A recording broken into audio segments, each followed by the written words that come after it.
All right, we are live. Welcome everybody to the Frank After Party. We have with us, of course, Frank is with us, and Terry has just joined us. The one, the only Duke Bonanza is here with us. Evans is with us, the faithful Southerner, the Bible Belt Atheist jumped in here. Oh, yeah. And of course, Unholy Mole, who hasn't been in one of my streams for a while. All right, why is it back? Is it echoing for everybody, or is it just me? It's echoing for us too. Did someone forget to mute? Yeah, I think Frank is the one that's coming through. Someone is. Do you have the YouTube channel open, dude? That's better. Yeah, you might have had the actual thing on there. YouTube channel open, dude. Me. Yeah. Yeah. Do you actually have a YouTube channel like this broadcast? That better? Area? Yeah. I don't need. Oh no! Wait, I can still hear me. YouTube channel like broadcast area. Yeah. Yeah. No, I can still hear me. Yeah, I can hear you. Yeah, I know, but it's echoing. Hello. Yeah, and someone's roboting a little bit. Yeah, I know, but that might have been me. I think. Yeah, I wonder why. Yeah, what does that mean? When people talk, it means they kind of sound like they're choppy. It sounds almost like a robot voice. So. How's my voice, Neil? Sounds fine to me. Terrible as always. Smooth and buttery. Smooth and buttery, sir. Now, too. I don't know how I can do an Aussie accent that's a bit more buttery. Like butter sliding off a fresh fucking shrimp. Aussie accent that's a bit more buttery. Don't worry about it, Terry. Like butter sliding off a fresh fucking shrimp. Yeah, somebody has definitely got the YouTube channel open. Yeah, it's not muted. Somebody's got this broadcast actually coming through on the Sounds YouTube weird. channel. Somebody has definitely got the YouTube channel open. It's not me. Yeah, I can hear the delay in the background. Yeah, it's going to be Frank. Yeah, that's not me. His is lighting up every time that it happens. I'm being a good boy. Well, make sure you got your browser. I can hear the delay in the background. Make sure your browser only has this window open. Me?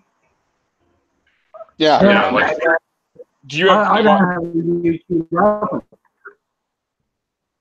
so the only thing you've got in your browser right now is this?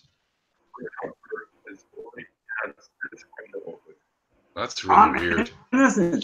Yeah, I thought it might be me because I usually cause the audio problems, but I muted and it was still happening. How about we mute everybody and then just Neil and... Well, I got you. That's all. Well, that's.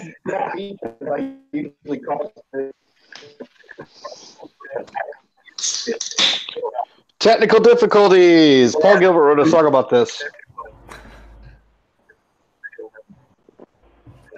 Oh, boy. That's Well, not we're in a fake funny, land, so we have to Terry. send a fake signal. That's true. I wonder if you're just getting this all Now there's no delayed. sound.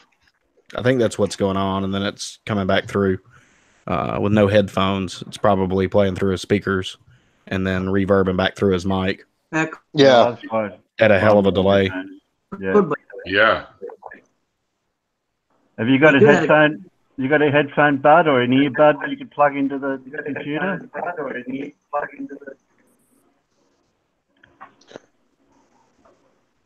Yeah. It wasn't You're happening asking me, during I the. don't have it. Yeah, it wasn't happening during the interview, but his connection seems to be significantly slower than it was previously.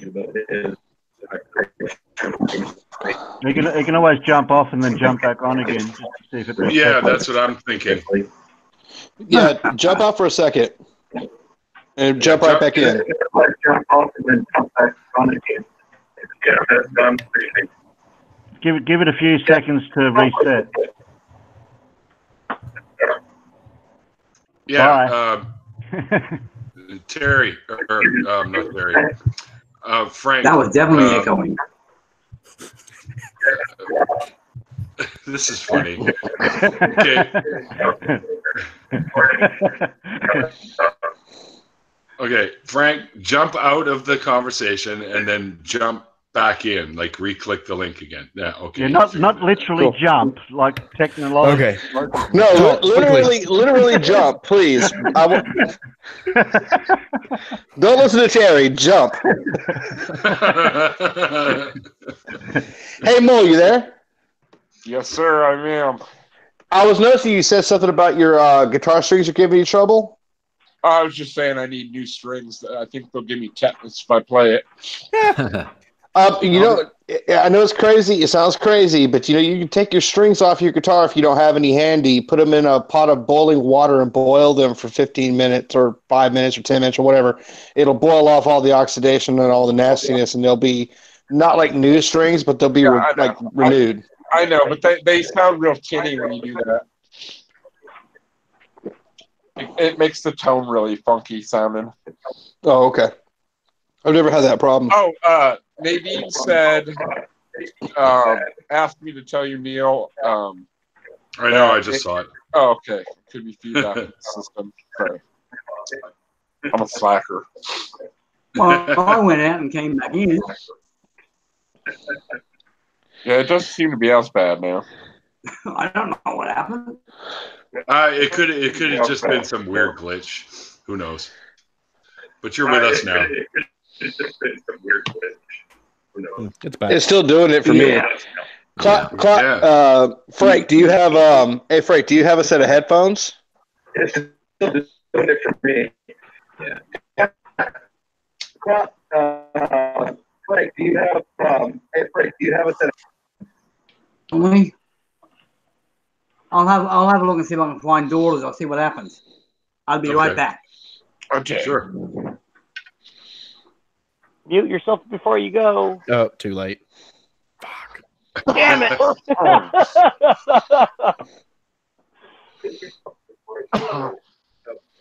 That is an impressive delay. It is crazy delay. Yeah. It's like no kidding. Germany or something. Oh, by the way, I found a different creationist news site, Evans and others, for the Sunday morning coffee stream. They got some funny ass articles in there, dude, to look at. Okay, I muted him. Thank you. Well, I don't actually know. I don't know if I'll mute it for everybody, but Yeah, it's muted. oh, it is. Yeah. Do I have that power? You have that power. You have the power. Wow. What was He-Man's real name? Adam? You're Adam. Adam. Look, Yeah. Prince Adam. That was his name, wasn't it? Prince Adam? Yeah, I couldn't remember. Yep. Sure. I can't see a screen now. Though, it was Adam. Like, We're old. oh, I can't unmute him. Oldies. You can't unmute him? I think he has to unmute him. Maybe. Bible Belt's the youngest, isn't he, here? Yeah, he's like 12, 13. No, he's what, 18? You're a senior, right? Yeah, I'm 17. Yeah. 17. Underage. Were you always the youngest kid in your class? No. I was like back in the olden days, not the olden days, but back when I was younger, it would have been 1981. Since my birthday falls in September and school starts in September, well, it did back then anyway, they let me start because I turned 5 like 9 days after the school year started. So I was always the youngest kid in class because I was 4 when we started. So I didn't turn 18 until the next fall after my senior year. Shit. Frank or Klaus, you'll have to unmute yourself too. because we had you on mute just so we didn't have to hear the delay. So you'll have to unmute yourself, okay? Maybe if he could like learn sign language real quick. We had an interpreter. It only takes a lifetime to master. It's no big deal. Is that better? Actually, I think it is. Let's not go crazy. It takes like 15 seconds. Oh yeah, I forgot. Anyways, you were saying, Mole, something about a creationist site? Oh yeah. I found this. You know how we usually look at answers in Genesis articles. This is called Creation Science Ministries. Oh yeah, and there are some fucking hilarious articles, dude. yeah, like, they're awesome. Yeah, like Did you just say creation science? Yeah. Yes, it is hilarious, dude. There's definitely some there's going to be some laws in these articles. Oh, I guess because those words don't even belong together. So. Yeah, I'll pull up the site and just give you the headline to a couple of the articles. It's crazy.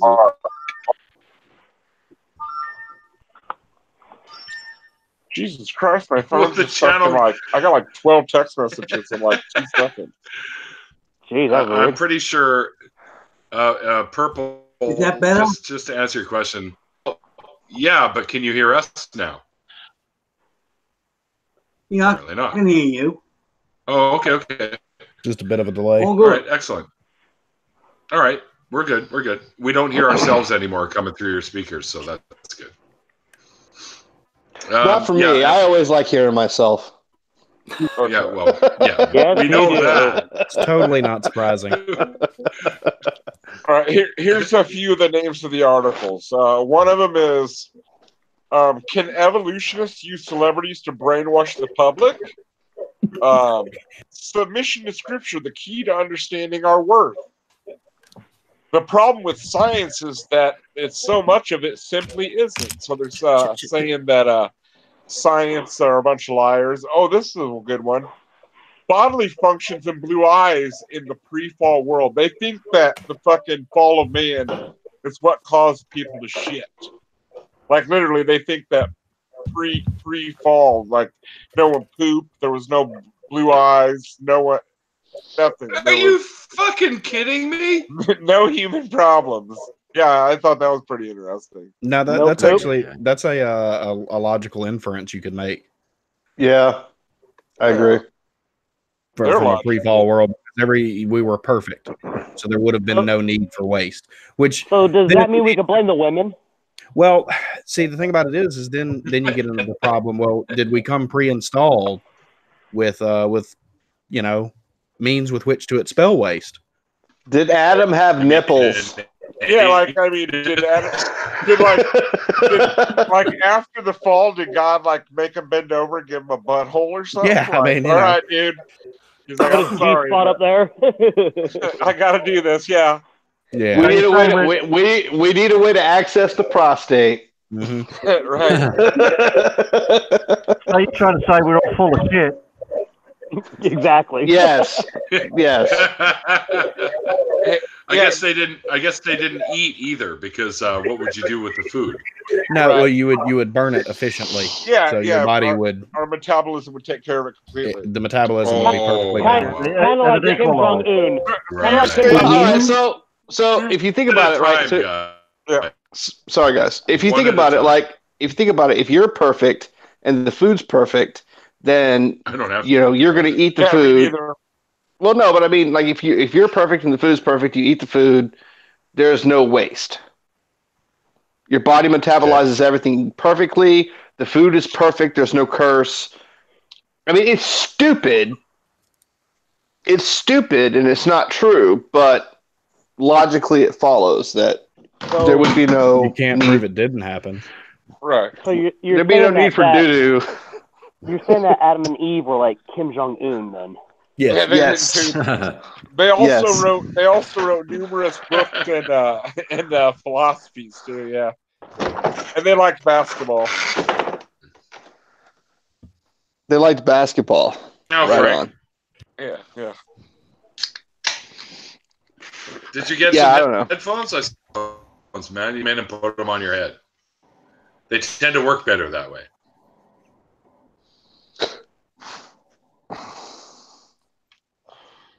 Yeah, I mean, like, so after the fall, Adam had his first meal, and they're just chilling there, you know.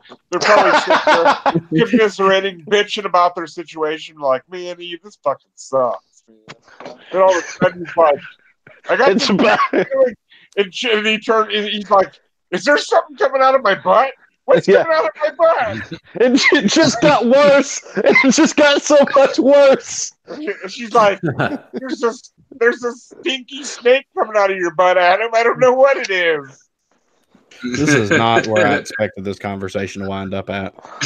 It's almost as if Godless Iowan was involved somehow. That's for sure. It's starting it from the end. Oh, that's not fair. Yeah. I never have expectations for these conversations. Right. I just expect them to go where they go. If you don't have expectations, then you can't have them crushed, right?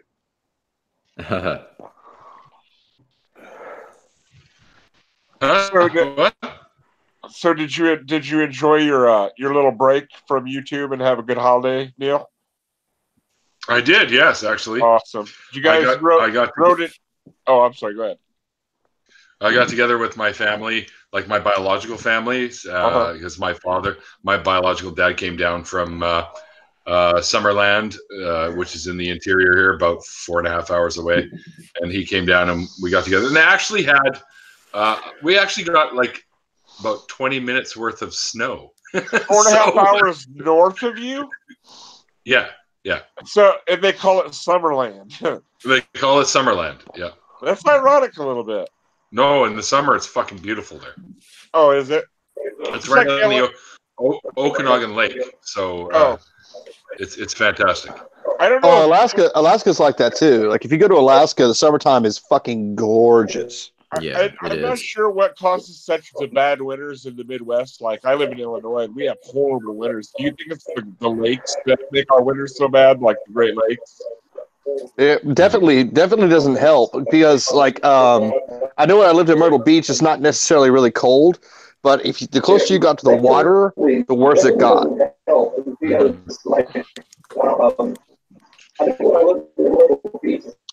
This is hard, man. Yeah, what And you're back. Sounds like a radio. Beelzebub, welcome to the stream too, buddy. I didn't. Yeah. How's it going? I didn't want to Fish do strange things in water. Hi, Bob. I love your pulley, your hoodie. Sorry, I think I just combined pullover and hoodie in one lead. A cardigan. And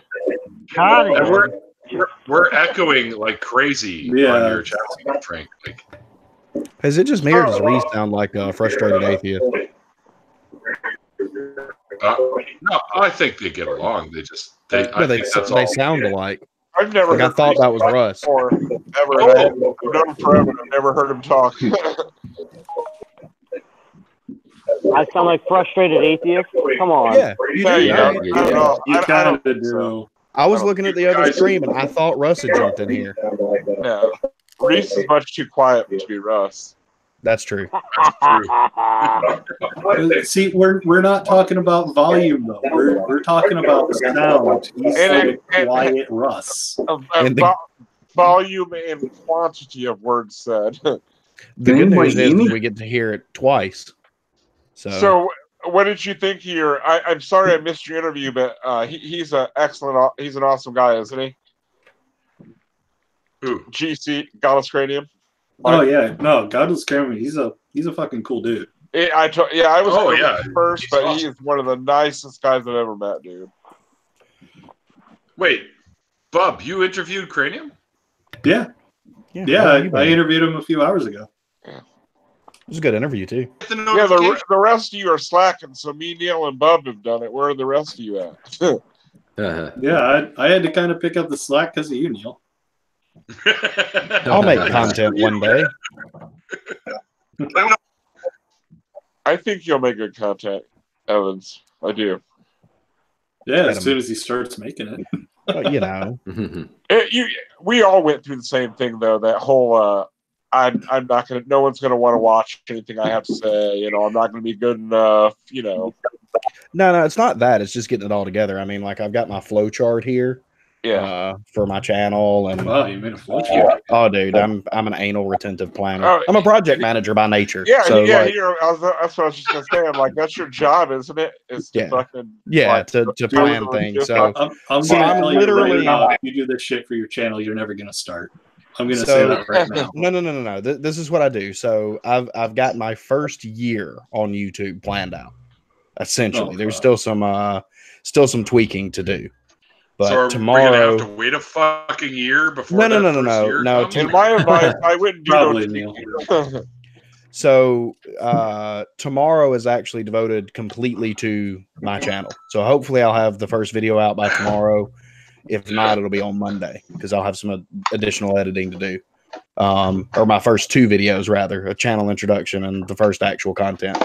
So, but no, this is what I do at work. It's a flow that works well for me. So I just decided to apply it to YouTube.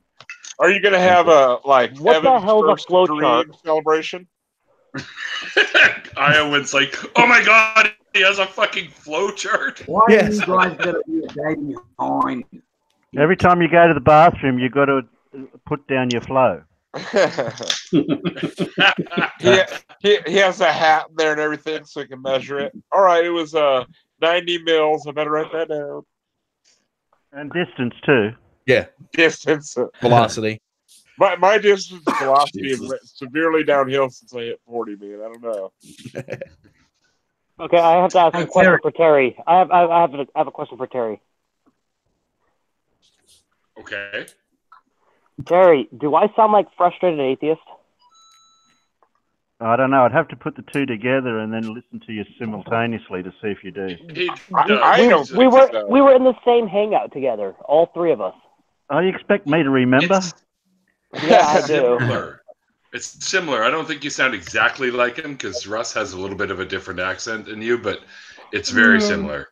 If you've got similar accents, like it's hard to tell people apart because you're American. I'm not putting you down or anything. I'm just saying that. And then okay, we can't between you Aussies fucking either, Americans. So it's all good. I can tell the difference between an Aussie and I'm not a all the same. Australians are kind of like they speak kind of like a cross between English, American English, and British English. Like some words sound vaguely American and some sound vaguely English. No. No, we Dude, don't they've speak got their like own fucking language. Oh, totally. They totally have their own language. They got words their own, that man. they got words that nobody uses. I'm just saying some of the words.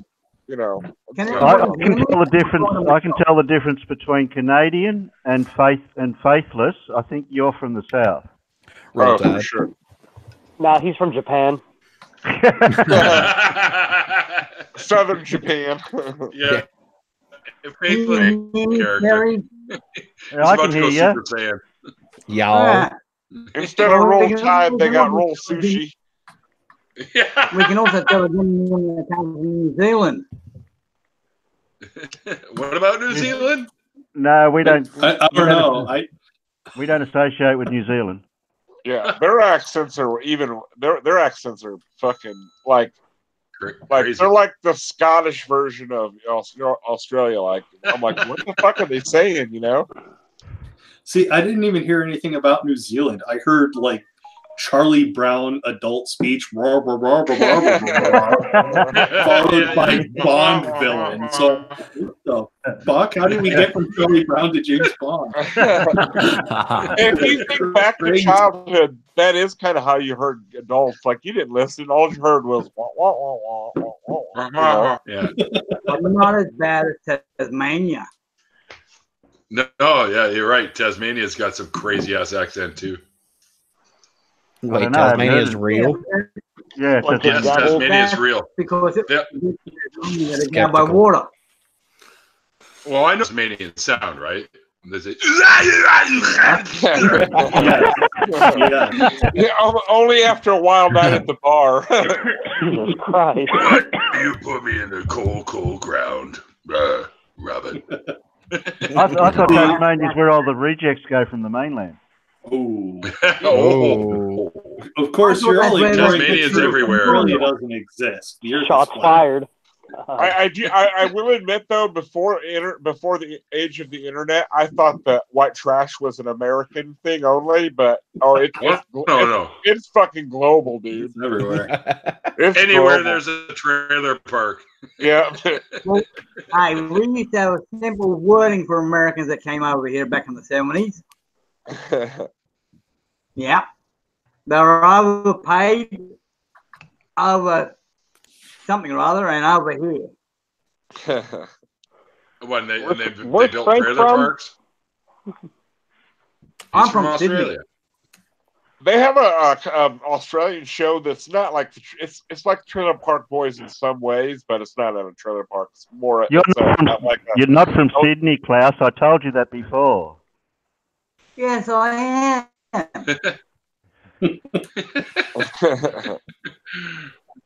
Well, I'm not from Sydney. Okay, I don't BBA, know. we'll talk to you later, buddy. All right. Everyone say bye to BBA. He's taking off. He's gonna go get some food. Yeah, Later, later, BBA. BBA. It was nice Bye. staring at your avatar. Stay in drugs. Don't be I cool. hear you again, brother. Cheers, mate. We love you, brother. Hopefully, Oh, you he's guys. staying. He's just gonna be muted. That isn't nothing new. Then he didn't even have to tell us. Yeah, no different right. than normal. Let's We talk would shit never know. about him. Yeah, we can talk. Yeah, we can talk behind his back. Yeah. Hopefully, you I know guys what I'm don't gonna mind do. watching me get slowly obliterated. This came from. Yeah, no. Hey, I just came from- die quieter, will you? No, I just came from the debate between Brooke and Nephilim Free, and Oh, Nephilim God. Free makes me want to drink bleach instead. Wait. So I wanted to jump in for a second. I thought that all Australians were New Zealand. Were from New Zealand. No. Isn't that a thing? Isn't that a thing? I thought Yeah, you were all Australians are all from New Zealand because You're Australia joking, doesn't right? really exist. Shut up. Yeah. I thought you were all. Oh, is that I what mean, you were getting at? you were all Kiwis, right?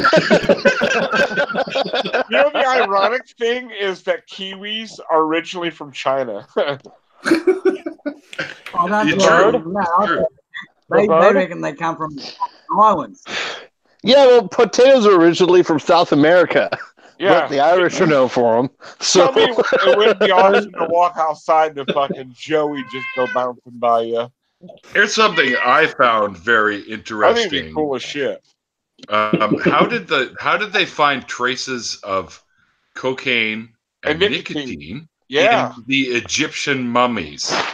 And they found traces of other things in old world bodies that there's no way I think they could have. right, and I think there's Jeebus things did about it. the ancient world. Yeah, I think Have there's you things about the ancient world that we're going to find out about soon I enough. believe so too. Do you know they found what they think are Roman items in fucking like New Mexico or some shit Aliens. somewhere on the West Coast. So the Mormons were right. the Mormons were right, dude. The Mormons were right. See, They're wouldn't that be I crazy? say if they History were the- Channel had it right, man. History Channel has it right. It's ancient aliens. Yeah, that Gotta be crazy aliens. hairstyle. I know it's weird, but I agree with that. At one time, the History Channel actually used to show shows about what was Red it? Joe Oh yeah, Pump for a history. Yeah, and Real MTV shit, used to yeah. have music. And then it was. So it we went live in a through modern world. They went through a phase where it was the Hitler Channel for a while. It was like nothing but World War II shit. It was Hitler and sharks. Yeah, Fred. Hitler and Forgot about sharks. sharks. Hitler and sharks, I like that. I wonder if sharks hang out down in the ocean and fucking watch and like are scared to death of humans 1 week out of the year. No, they don't like Neil's gone for smoke. I want them to make Bambi versus Godzilla. What? Bambi versus Godzilla. Bambi versus Godzilla. That's a short movie. Yeah. Not really. Bambi ran faster. Maybe maybe all right. That thing's like birding. Maybe he's got the power of love. How about Gojira versus Godzilla? That'd be cool.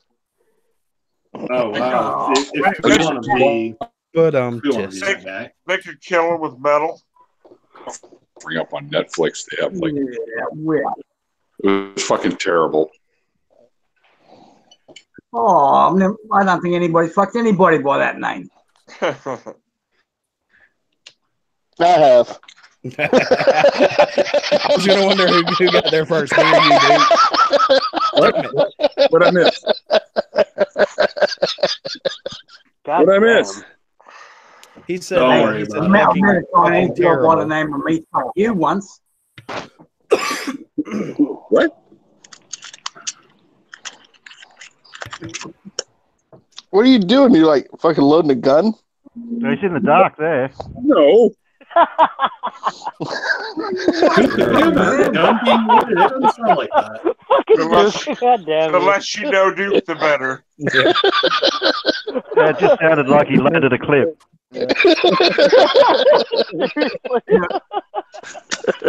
Okay, who you targeting? Not worth it, buddy. Oh, I know for Duke's fuck's sake. annoying, but No, damn. it's Oh, fuck you, Evans. Hey, I love Mama, you, but I love you, Mama, man. are you drinking your booze out of a coffee cup? sweet. That makes it look respectable. This is not a coffee cup. This is a It's a fucking mug. goat horn. It's This is a teacup. goat horn. Goat horn. What? Like the fucking Vikings. I know what Like I'm the Vikings used to drink out of. I'm a fucking Yeah. Viking bitch. I Look at would my drink- beard. Where How old are you? my ancestry is from, I'm technically a Viking as well.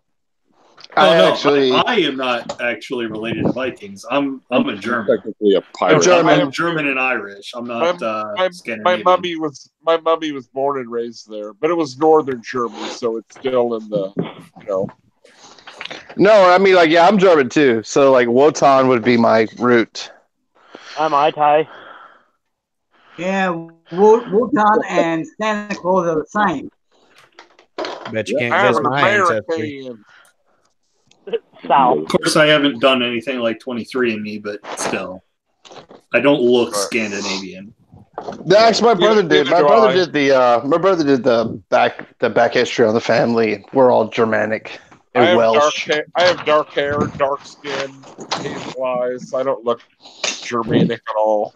Tell us more. Except for I'm stout. I guess. Oh my god. I'm stout. Keep going. Tell us more about I your can dark truthfully skin. say the dark part of me never sees the sun. What are you wearing, Mole? What do your ankles look like? Well, Ankles? they have Ankles, you Amish slut. and I have a tattoo that was supposed to be a cross, but it's more like a plus sign. I did when I was 12. Bust. Yeah. But other than that, Tell me more. that's been very Come on, exciting. come keep feeding it. Is it on your They're, foot? They Is it on your connect- foot? They connect my feet to my leg. I don't know what else you want to know. That means ads, Duke. Does it? Look, I love you guys. I can't get a word in sideways while I'm laughing. Well, Exactly. I'm sorry, racist. You shouldn't talk about things you can't do. Oh, yeah.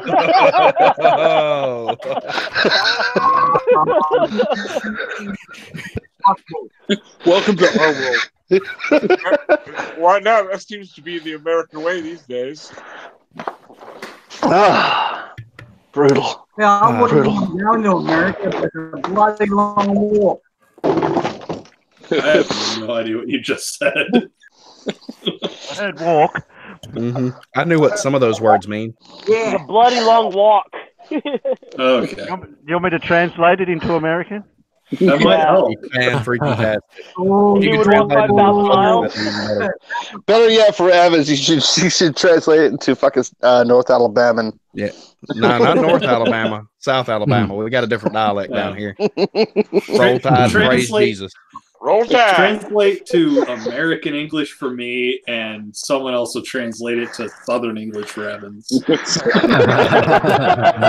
Hey, at least you don't hear Alabama in the news every week. Just type in Florida man and you'll come up with a fucking 12,000 pages of the craziest crimes you can imagine. I'm from Texas. Fuck you. Florida man's my hero. Look, you They've definitely live. roughed Well, up on you. everything's bigger in Texas than you. Wow, what? I've been told everything's bigger in Texas. Are you? Yes. Yeah, Duke. Are You're you? just his mouth. Only the parts of me that count. Oh. From the waist down. No, basically. You got somewhere to hang your pictures. You That's guys are right. laughing, but what he really means is his mouth and his legs from running. That's right. That's right. That's right. Mole's got my fucking number. I'm just playing. See, Duke, don't. You know what? You're all saying, isn't it? If a woman wants to blow into you, got to give her 4 at a time. I have no idea what you just said, but what I'm going to return with is I'm only white from the waist up. Okay, Duke, I gotta stop you there because I'm pretty sure your Latin lover's bigger than you. He's Chinese from the waist down. You guys didn't let him finish.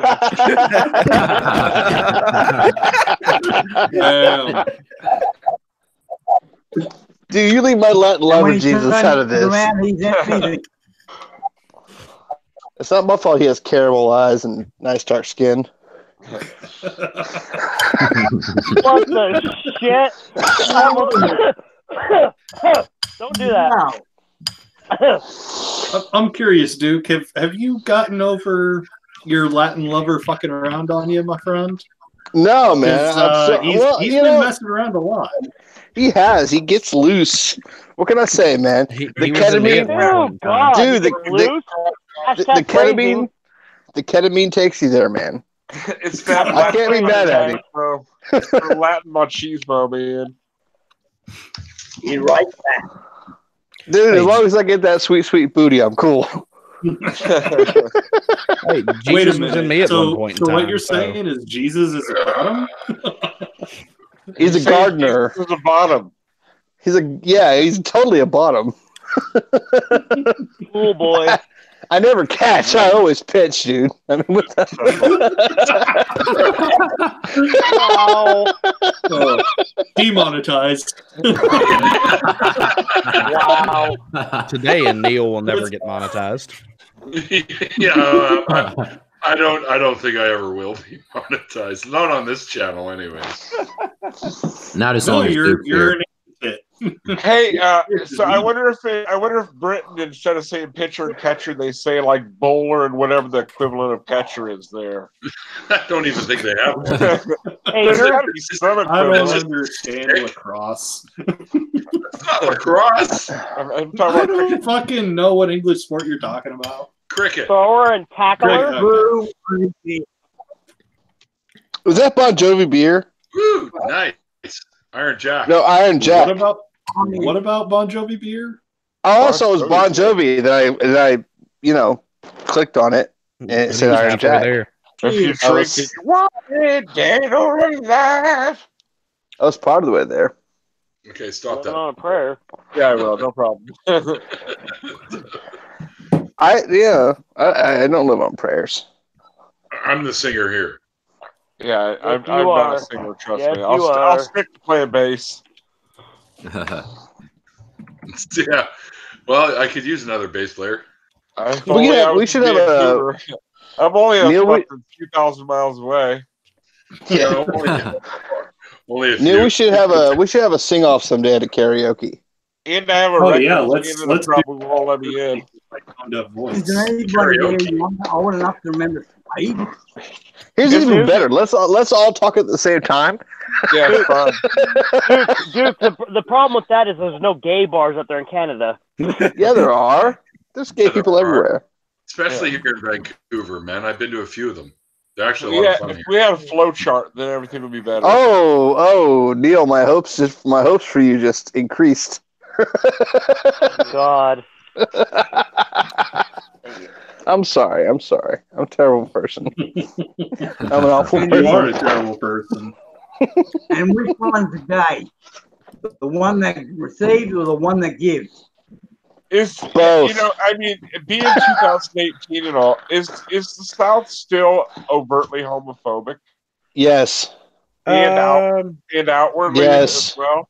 It depends. It depends on where you're at because my wife recently came out as pansexual, and actually didn't have that adverse of a reaction. And I have a good buddy of mine that I went to high school with, and he's out of the closet homosexual, and everybody loves him. I think that pansexual when you're attracted to something for their mind and not That's sapiosexual.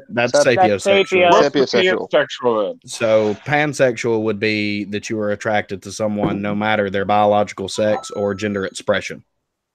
So anywhere they fall on the woman or a transgender. Yeah. Okay. I have to mute my fucking group because it's going nuts right now. It must be different where you're at, Evans, because here they can still have parades where people drive down the street and stand on fucking the backs of trucks and trailers and scream like homophobic slurs and hand out Tic Tracts. I think it's different. I don't get it. I really don't.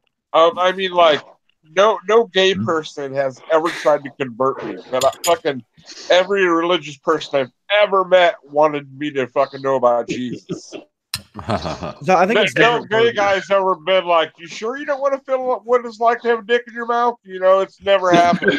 No, never will. That's the thing. Well, that's happened to me though. How do you know, Mole? How do you know? Probably, Duke, you were probably flirting with him. I was. Okay, then. Oh, there you go, dude. I just being a dick. Fuck. No, I'm sorry. I just don't understand why people worry so much about what people do in the privacy of their own bedroom. You know? Because Jesus. It's bizarre. Because Jesus. No, there's even atheists that are homophobes. Oh yeah, for sure. They are. And Yeah. I think personally that they're I think they're curious and afraid to admit it to themselves. Personally. Yeah, they just need 20 minutes with me. Oh my God! Duke, the love God. Hang on one second, guys. Guys, I just want to say something real quick for Frank here. Frank, I just added you to the Neil's Usual Suspects group because I've interviewed you now. So you're a member of that group now. Get ready for the end of your life, Frank. Yeah, get ready to be a member of a group that you can't turn your back on for more than 2 fucking minutes. Yeah, that's true. The end of life as you know it. You might want to learn how to mute it. That's like he turned his back on the group for one day and came back to 300 unread messages. It's the 2018 version of a party line. 2019, Mole. Oh, I'm sorry. I lost a few days. I'm sorry. A few days? You lost dude, but it's not just that. Like the subject can be anything. Like 1 minute you're talking about like some tweets somebody put out. Oh, look, this guy's talking about evolution, blah, blah, blah, blah, blah. All right, I bounced around a little bit. You put it Here down. comes Randolph. Here comes Randolph with this 15-page freaking tweet. That's not wrong, though. That's not wrong. Or you put it down for 2 minutes and you come back and you're talking about butt sex. I mean, like that wasn't me.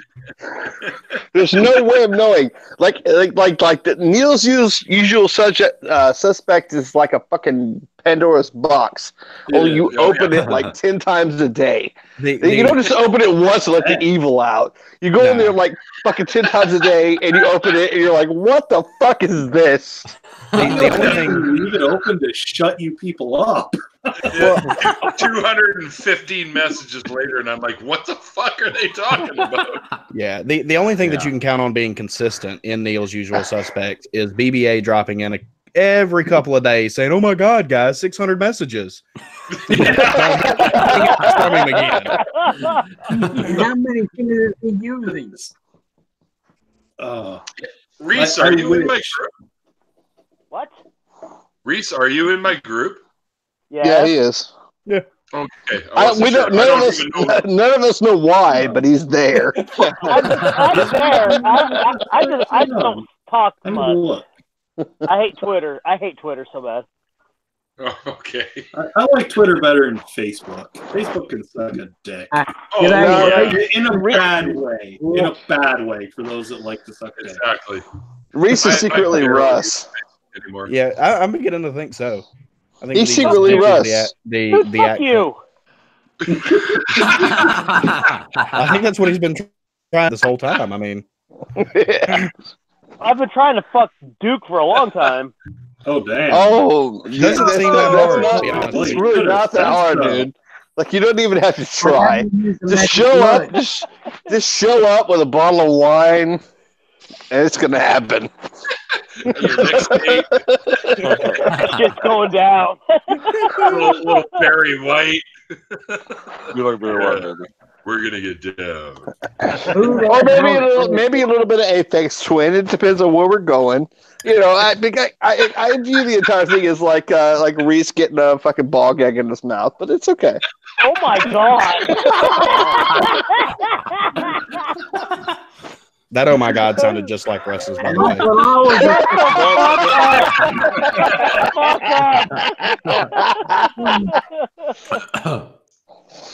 I can't breathe. I can't fucking breathe. If you really want to find it properly, have a look in the runners and see if there's any nicotine stains. Frank, I love you. Frank, I love you, but I can't hear anything you say, dude. Can we get a Google Translate in here? Harry, do your job, dude. Do my job. You do your own job. Terry, what are you doing, bud? I think that his microphone just makes him muddled so you can't hear it. Put your mouth closer to your mic, or put your mic in your mouth. Frank, put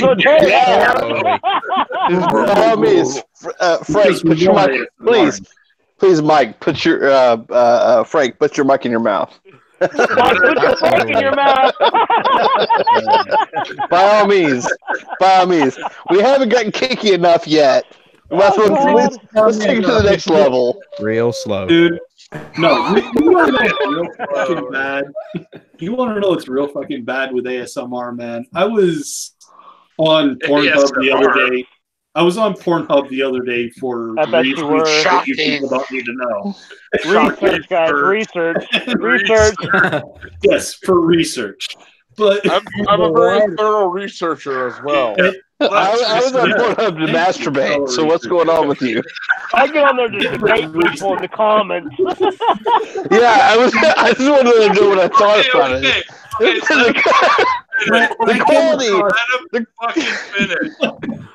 The quality of this video is terrible. Okay, Duke, it's my turn, roughly. You're right. I'm sorry. I came across 3 videos with like 2 chicks just sort of licking microphones. So there's not ASMR on Pornhub. Is there like you got a link to that? Yes. Citation needed. Okay. Yeah, I'm gonna need a link for research purposes. Tell you what, I'll send a link in the usual suspects because I don't want to get flagged on YouTube. I only watch. I'll look for it later on tonight when I'm doing more research. I only watch porn for its artistic merit. Yeah, absolutely. I'm just judging their acting talent. Yeah. Like, how well do you do? Yeah. I judge their drapes. Did you say I judge their drapes? They don't have drapes anymore. Sometimes well, let's be fair though. Sometimes their titties are drapes or curtains. They were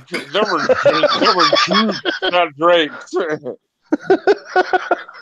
the carpet gotta match the drapes. You know what I mean? Christ. You know what I love about your streams, Neil? Is like there might be a hell, and every time I show up to one of your streams, I'm cementing my fucking place. Pretty much. It's like RSVP. Is this the microphone licking shit that you're talking about here? That's I don't even know if you can see it, but oh my god, you looked it up? Here's a curiosity. He's a singer by nature. I mean, it's in his. Dude, we're all skeptics, dude. If you tell us there's some shit out there, we're gonna look it up. He's gonna be licking the microphone like David Lee Roth now. I am curious about this though. Okay, so if the lot of us were to try time travel back to ancient whatever when the Bible is being written, what would they think about us?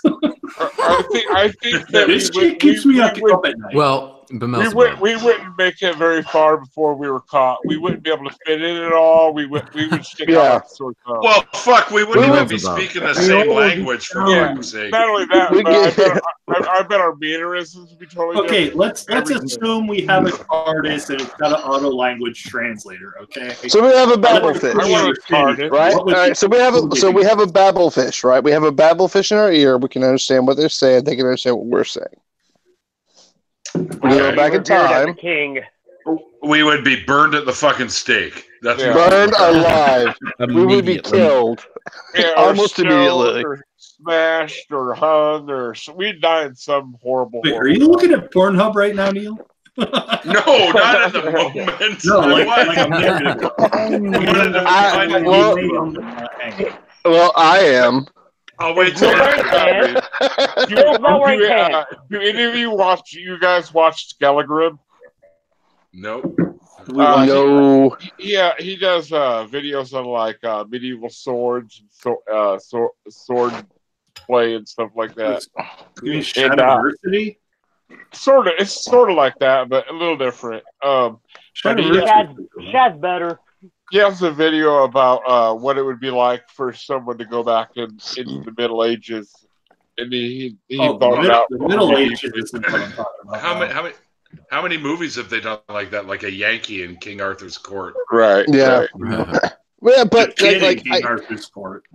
I think the funniest meme, one of the funniest memes I've ever seen is this lady. It's a cartoon. She's like, "Oh, if I've been born in a simpler time," and then the next cartoon, she's got like 5 dying kids around her, and she's like, "All my kids have typhoid." Typhoid, cholera, and I can't vote. What's the disease where you're dying from ingesting shit?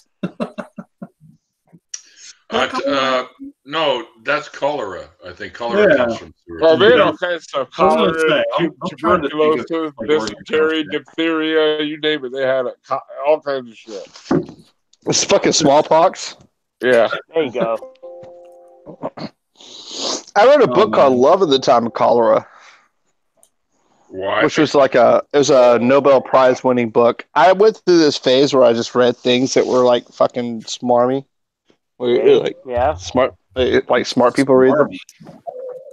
I don't hear enough people say the word smarmy anymore. It makes me happy that you said that. There's a lot of words. You know what, Bubba? My life is designed to make you happy, sir. It is. What does that mean? What does that word mean? It means pretentious and fucking just pretentious and shitty. I guess. I don't know. Hey, Reese. If you want me to use it in a sentence, I'll do that for you. Hey, Reese. Army You don't even own a dictionary, dude. Why are you asking me these questions? Well, you're not wrong. You're not wrong. I heard that they want to ban dictionaries in some schools because there's words there that are offensive to children. Oh, for fuck's sake. Yeah, there are. Dictionaries. Fuck dictionaries. Sounds like clickbait. Dictionaries. It does sound like clickbait. It sounds as clickbaity as people want a gender-neutral Santa. Yeah. Even if it does sound like clickbait, I mean, it's not that hard to believe, though. I mean, the fucking world's gone goddamn. We should get Sargon to make a video about that. Kind of crazy, but Donald Trump has kind of downgraded our expectations of people in power. Well, true. Yeah. That's I just watched. Oh, sorry, Amal. Go ahead. I was just going to say that they criticize him so often that I have no idea exactly what he's done because I've been told so many things that, I don't know what's true, what's exaggerated, what's fucking an outright lie. I don't know any of that. Well, because you have to come back to the thing where Matt Damon pointed out that there's a difference between slapping somebody in the ass when you're not welcome to do it and dragging somebody into a fucking alley and raping them. Like there's a difference between these two things, right? And he brought that up, and he got fucking crucified. Oh yeah, people over it. say, well, the See, but intent there's is a difference the between the two. There's a difference between actually being raped, and there's a difference between being sexually harassed, or yeah, you know what? I suppose in the case of being slapped on the ass, technically assaulted. Even you know. just unwanted flirting can be construed as sexual assault by someone. No, see, no, I would only see that as sexual harassment. But at the end of the day, like the lines are getting blurred. Sexual harassment, but still, you know what I'm saying? But the lines are getting blurred in a way that is,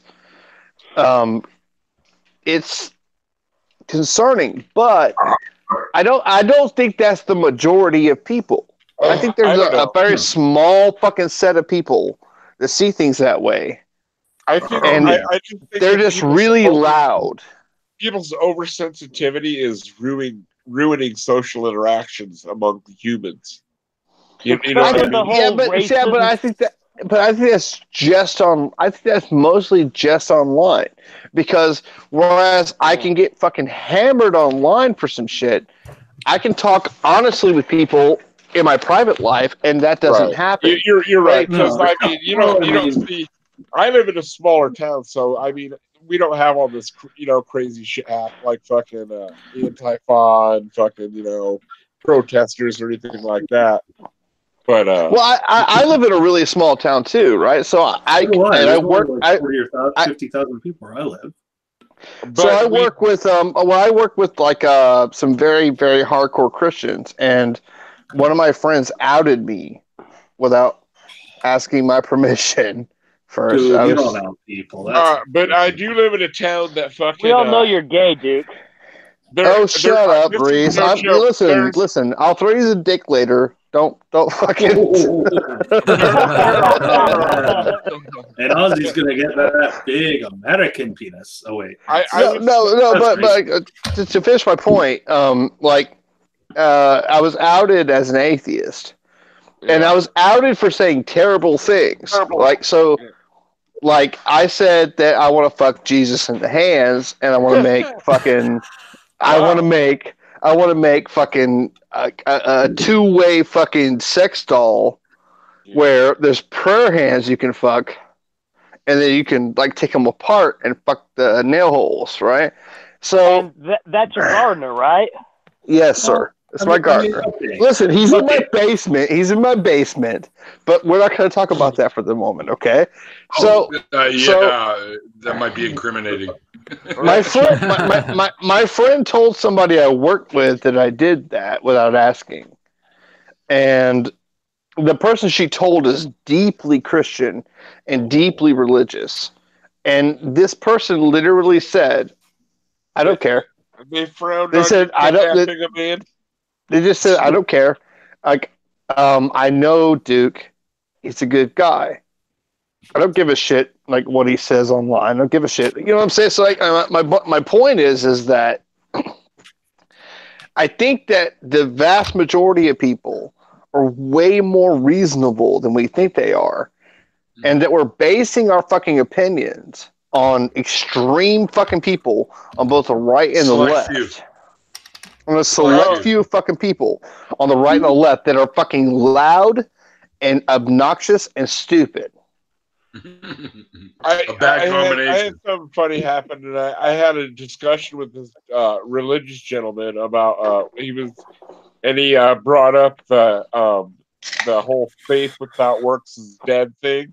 And I said, and I was like, that's James 7:2, and he's like, "Oh, I'm not sure what it is." And he looked it up, and he's like, "Oh, it's the Book of James." Yeah, I totally. It's James for sure.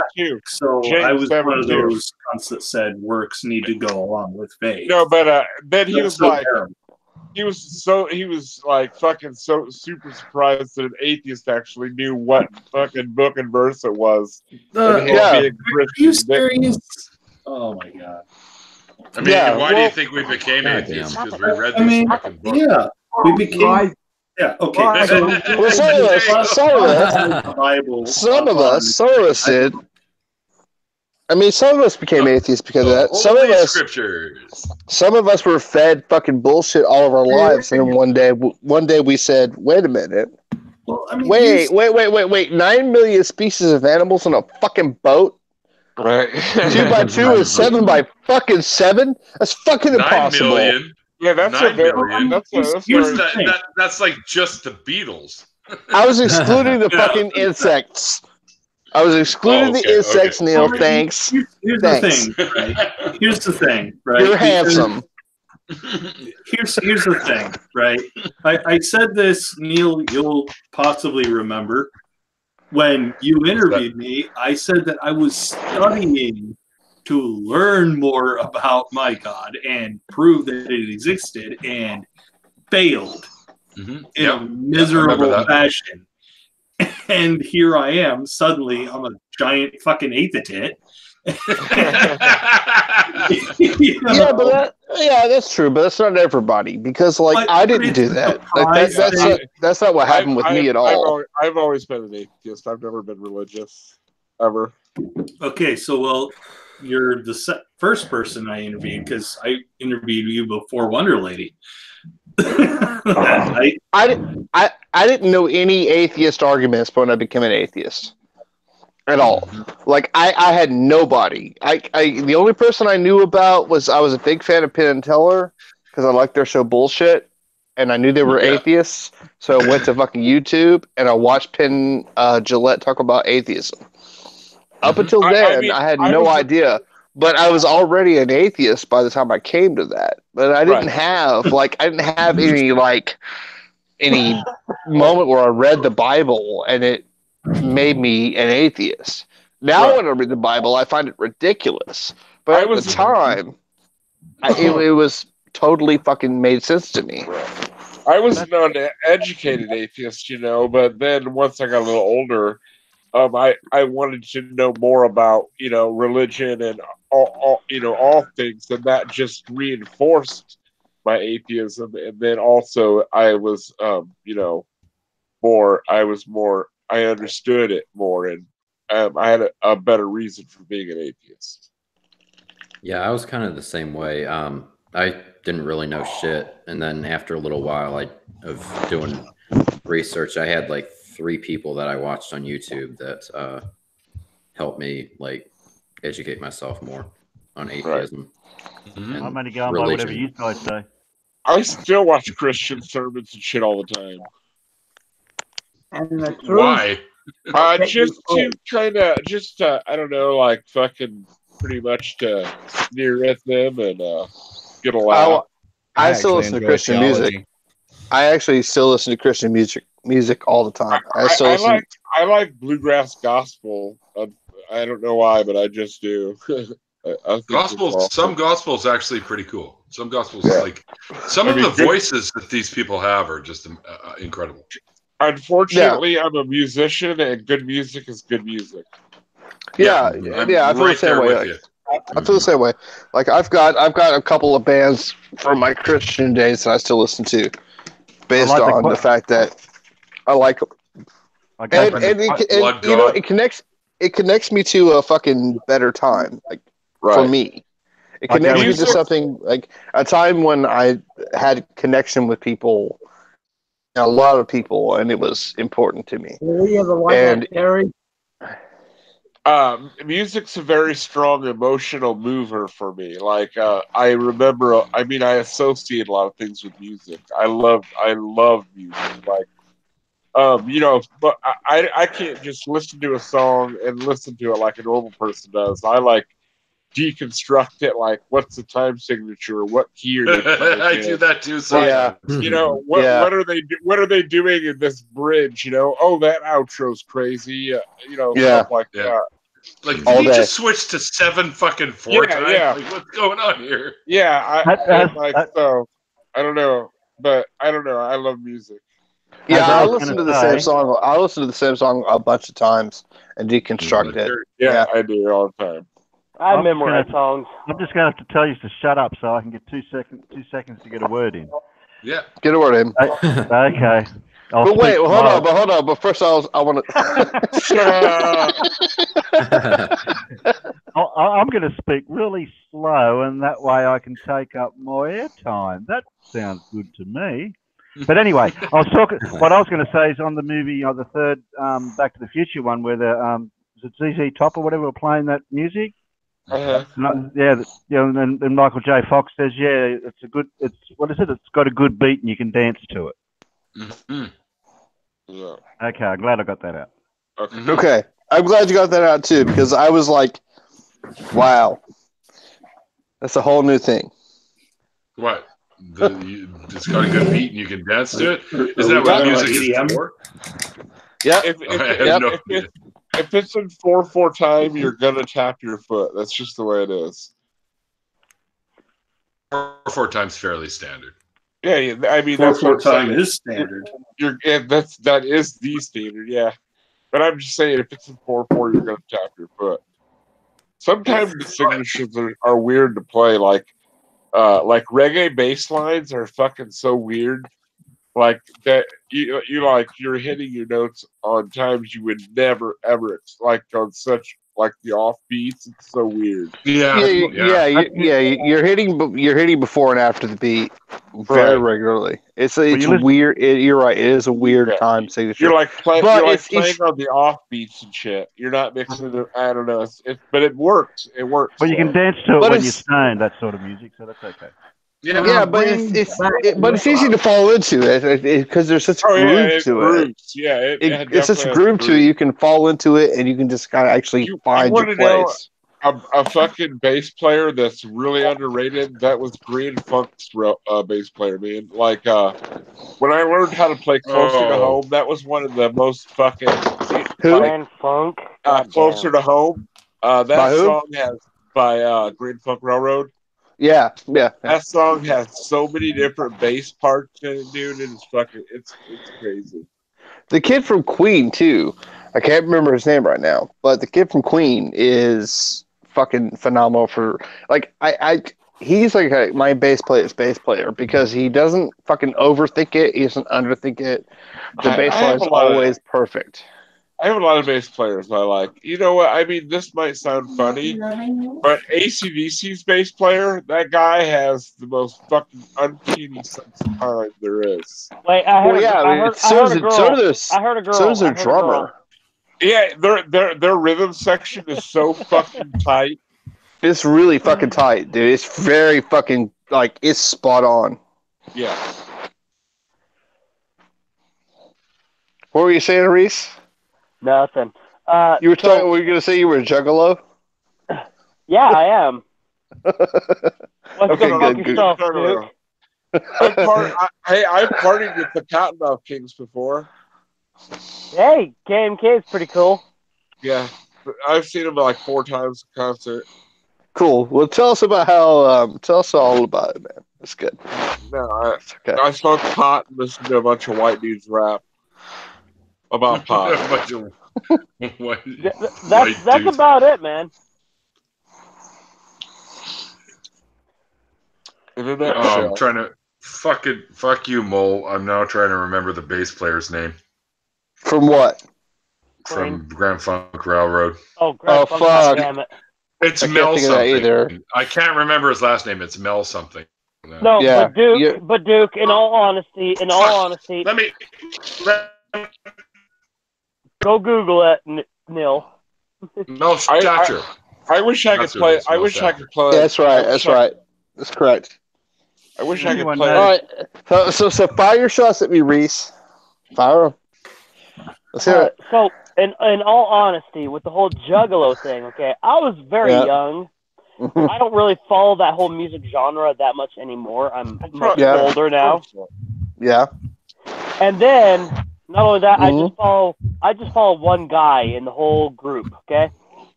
You know what you sound like? You sound like once again. You sound like a guy that's like trying to convince everybody that he's not gay. I But it's totally gay. I stopped listening right around. You have a point there. You have a point there, dude. Neil, did you recognise that Klaus had to drop out because his Twitter feed went on? Don't let the FBI know. They'll be after you. I saw that Frank dropped out, or Klaus dropped out. But, yeah, did he he's say Twitter. why? Yeah, he's Yeah, Twitter. he dropped out. Tweeter droped out. Yeah. Yeah. Oh, that's too bad. He's a good guy, man. I liked him. But he doesn't live in Sydney. I'm going to keep telling him that. Stan made him go back to the fishbowl. I mean, the little he talked in this after party, he seemed pretty cool, but.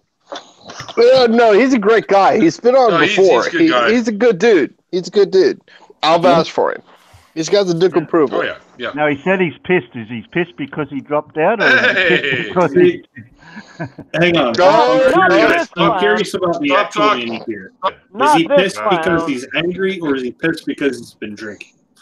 So the philosophy black belt just jumped in.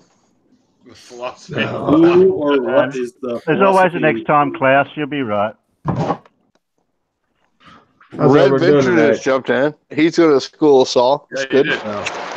Oh, man. Oh, shit. No. I promise you he won't get a word in edgewise. Yeah, okay, we'll promise him. If Red Venture's in here, I'm no longer the smartest person in the room. Well, yeah, no, if Red Venture's sitting here, everybody's no longer the smartest person in the room. Everyone knew that. No one assumed you were. Person here. No, you're not. Nah, sorry. No. I've got like a really high opinion of myself, so. Apparently so. Actually, I'll be. Just so you guys know, I'm chatting with Red on the 21st of January. So. Yeah. That's awesome. That's awesome. Yeah. Red, like I can't speak highly enough of Red. Red's a fucking really sharp dude. He's very smart. Yeah. He knows his shit. He's very patient. He is He's very, very, very patient. He'll sit with you when you fucking rail at him for 2.5 hours, which I did over the same point. If you've ever been in a stream with Duke and Russ at the same time, then you need to write the Vatican and ask for sainthood. Agreed. Yeah. Just so you guys know, though, for the wait, that's not Duke and Russ. I'm just Russ without an accent, apparently. So whatever.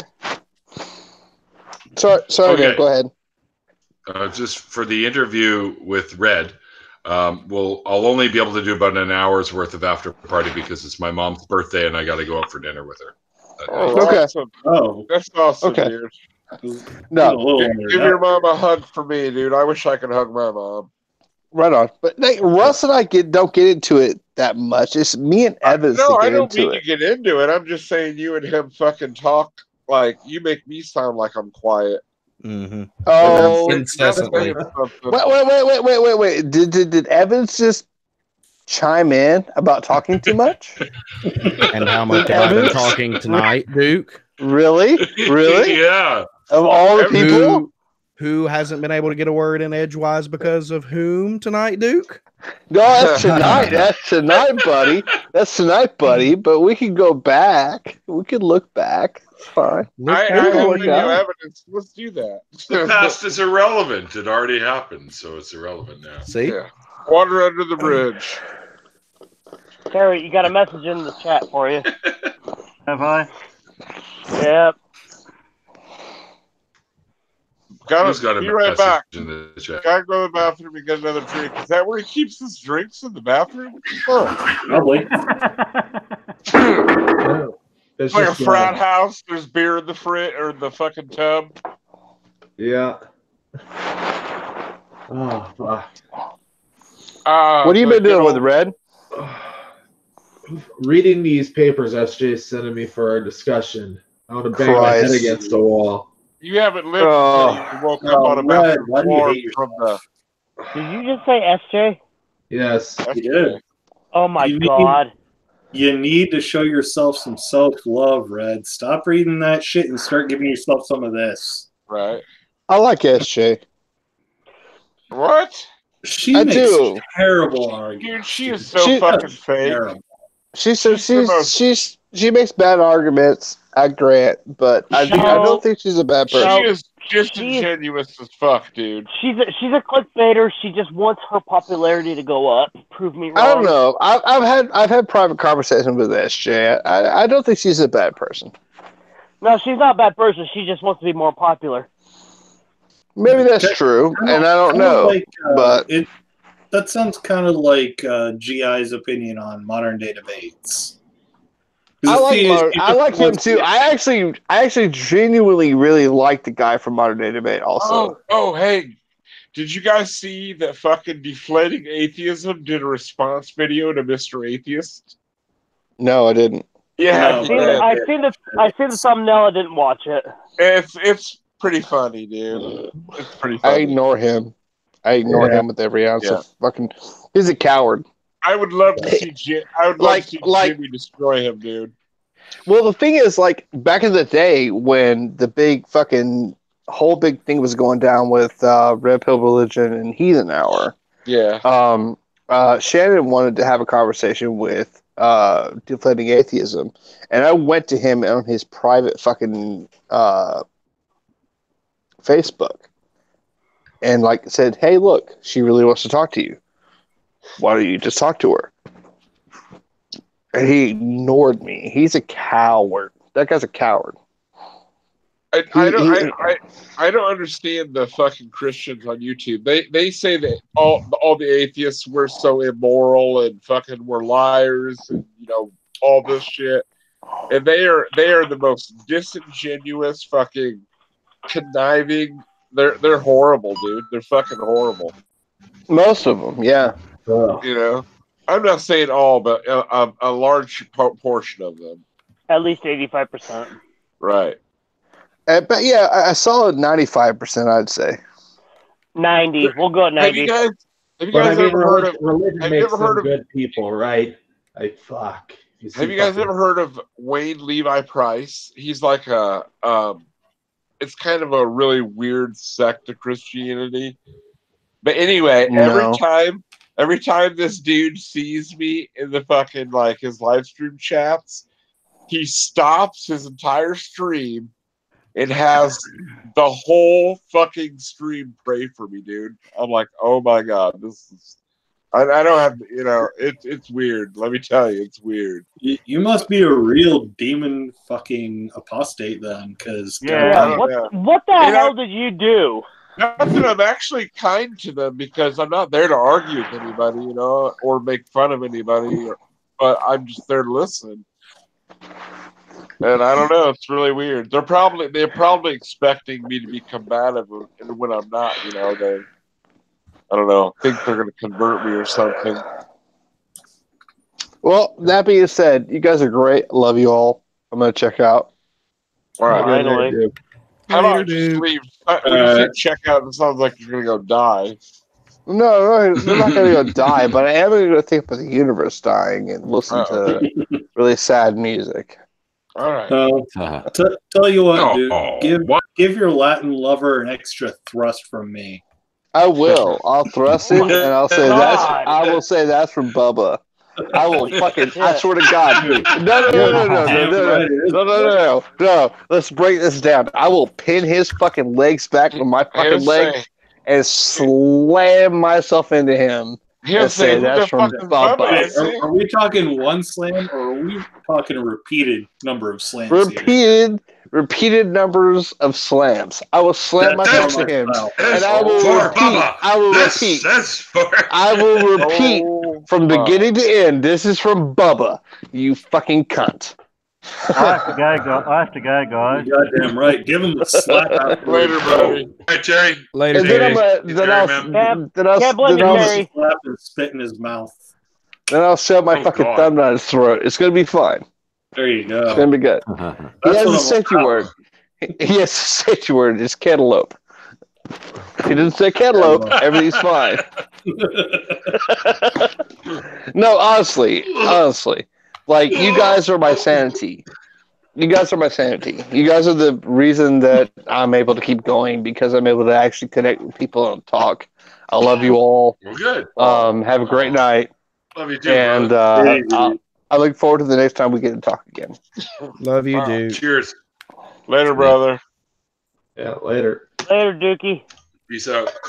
Oh, fuck. Well, then. And now that Duke's gone, Red's gonna have a chance to talk. Yeah. Yeah. Well, all I was trying to get in there was the bullshit that Brendan keeps trying to push. So his latest video today. I haven't seen it yet. Oh yeah. Yeah, do tell. It's an atheist. It's an atheist saying that atheists can't be good without God, and arguing that the science says that. I'm like, what? Yeah. Are you kidding me? It's friended, right? He said. Oh, I mean, it's a whole part of his whole big argument. He's gonna stick his flag in the ground and die on. But I mean, some of the shit he brings forward as evidence, like the two things he mentions in that video. So when you put like eyes on a poster or whatever, in some studies it shows, well, if people are watching you, you're more likely to be good. I mean, but that doesn't have to be a god or anything in that way there. But he ties it pretty heavily to that. So without God's eyes watching on you, you're more likely to be bad. And so he's skewing the results then, and his well, then he had another one that was more religious related. Well, like you said, if someone thinks they're watching, it doesn't have to be a god. You're just trying to avoid getting caught doing something wrong. It has nothing to do with God.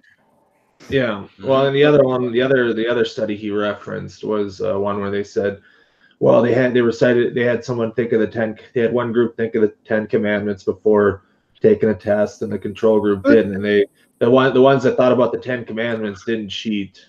Hang on. I have to ask about a control here.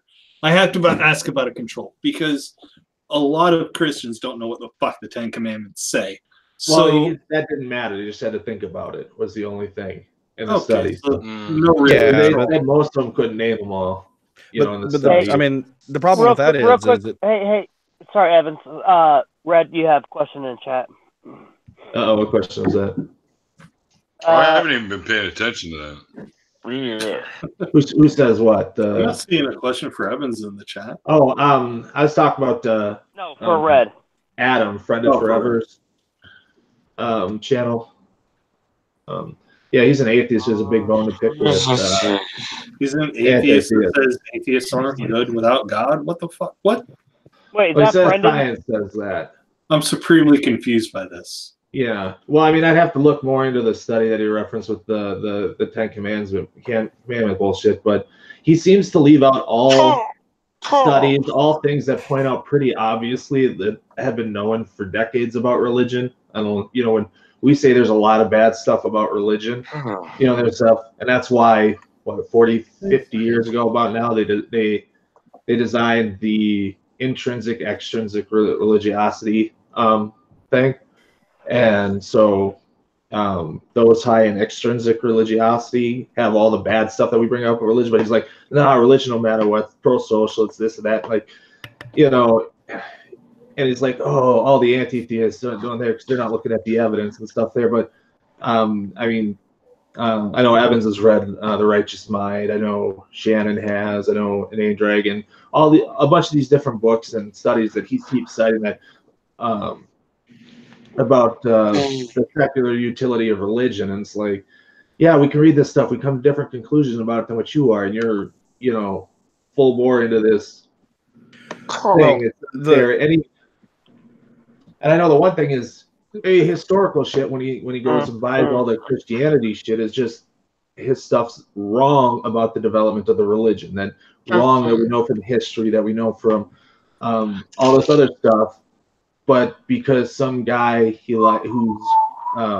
was some science journal, it was some journalist that wrote who's big in game theory, wrote a book about the evolution of God, and basically wrote a bunch of stuff to argue that game theory is good. And so Fred looks at that as his history. It's not good history from what I've said. Is that Robert Wright, The Evolution of God? What? Is that Robert Wright, The Evolution of God? Yes. Yeah, it's game theory. Yeah, it's game theory. I mean, I think that he makes an intro. I like Robert Wright, but there are parts of his journalism that don't hold up. He definitely shapes the results to pre-fit his bias. And I think that Jonathan Haidt does the same thing too. But the problem, my issue with that whole line of theory is, it's like, so what? Even if all these things were 100% factual, that religion has an irreplaceable utility, that doesn't speak to the truth claims around it. And so if your goal is to believe true things, then the utility, it's a shitty pragmatic argument, in my opinion. Well, I don't even think it's a good pragmatic argument. What was useful in the past isn't always going to be useful in the future. Even evolutionary, if something was one of the big things for extinction and evolution is species become far too specialized and they can't adapt when the conditions change. Yeah. But this whole idea that religion, may have been good in the past. I don't know. I tend to look at religion as more of a free rider. Stuck around, not necessarily the driver behind all this change, but something that's just kind of stuck around with it. If we're talking about the whole good with God discussion, if I were to be good with God, I would be okay with slavery. I would be okay with someone who raped my sister being able to marry my sister. And I still don't know how he gets around that without being moral in the ancient wisdom and stuff. That stuff there. I mean, his whole thing is, you need someone over you keeping an eye on you so you don't do it. And it's like, I don't. I have my own mind. I'm capable of perceiving the universe about me. If I cause someone harm, I'm gonna feel shitty about it because I can feel empathy because I can imagine them performing the same shit upon me. It's not that hard to figure out. Well, I mean, and it's not even from an empathy thing either. Even if I don't give a shit about somebody else's empathy, if I go around punch you in the face, Bob, or whatever, I might get away with it beating your ass up. But if I go on to Evans, well, now there's two people that want to get me. Eventually, enough of the people that I hit are going to turn around and put an end to me. It's not my rational self-interest to go around and back people around, right? And it's this is only partially ego talking, by which I mean this is almost totally ego talking. I don't know if you could kick my ass. That's what you took away from that, Bob? Are we in high school? That's what you took away from that. It is what I took away from that. But I mean, all the same, though, yes. I mean, if you exclude empathy entirely from the discussion, yeah, there's a chance that, judging by Red's avatar, he's bigger than me. By which I mean muscularly bigger than me. Judging by his avatar, potentially could kick my ass. So it's not in my best interest for me to go up to him and hit him. But looking at someone like Evans, who isn't bigger than me, it's not in my best interest to kick his ass. One, because I think Evans is actually a good dude. And two, because Evans has friends, and Evans' friends collectively can kick my ass. So yes, I guess if you exclude empathy, it's a totally good argument, but I don't know. I think the point that Red was trying to make is you don't need empathy. You can get to a reasonable moral framework, an ethical framework, without thinking purely selfishly. So I think was the point that he was trying to make, not that he was actually going to kick their ass. I agree with that. I agree with that. I'm just being a child. Let me be infantile, okay? Yeah. But I'm just saying empathy. Until you're 30. Then your child, you gotta stop after 30. Something about 30, and I'm almost 33. Just saying. Oh, but okay. Some late bloomers. Once again with childishness, but no. Respect your elders, Mills. My whole point is that you can speed the process along by talking about empathy. Yes, you can logically get there by excluding empathy, but empathy just kind of makes it faster. right? But and then even then, it's just a blanket thing with him and the Christian stuff. Even if you go into and you buy into the IE or the IEQ distinctions for religiosity, there are still major antisocial issues especially for the extrinsic religiosity. So cross-border all of Christianity does all this stuff that promotes all this pro-social, or especially Christianity is what he said in his video. And then you do know that all the studies with extrinsic religiosity point to all the evils that the anti-theist puts out with religion, right? That part. And then when you get to intrinsic, you got some better pro-social stuff, only within group stuff, but out group stuff. And that's why, so even if you're high in intrinsic, you have issues with the gays and stuff like that, right? Still, so you still have those antisocial things that are bad about there. But here you still have this thing. That's bad. That's when you get to the quest religiosity, where it's better. But even, like I said, even with these religiosity things, they have to change the scales for those that don't have a religion, right? So they have to create a whole new scale that seems to balance with personality stuff more than that there. So it may not even be that these religiosity things that we're using in psychology actually correspond to an actual religiosity, if that makes sense. It may just be picking up like personality stuff with people that are religious, because if you got to change that whole structure to fit to people who aren't religious, they're seeing, it doesn't seem to match up anything more than what, if that makes sense. So see, not really, and this is actually where I'm going to kind of stop you, because you sort of lost me at IEQ and pro-social. Oh, I already admitted you're smarter than me, so. Yeah, the IEQ is the measures of religiosity. So in the late 60s, early 70s, I'm forgetting the psychologist's name, but he had an issue that religion on a whole correlated to a lot of bad stuff. So things, being racist, being sexist, being all these things that anti-theists point out with religion. So in order, it didn't sit well with him. So he split it up into these two things. Well, so there must be a mature and immature thing with religion that makes sense. So he came up with the intrinsic and extrinsic scale. And so the intrinsic one is where religion itself is the ends, and extrinsic is where religion is just a means to an ends, kind of thing.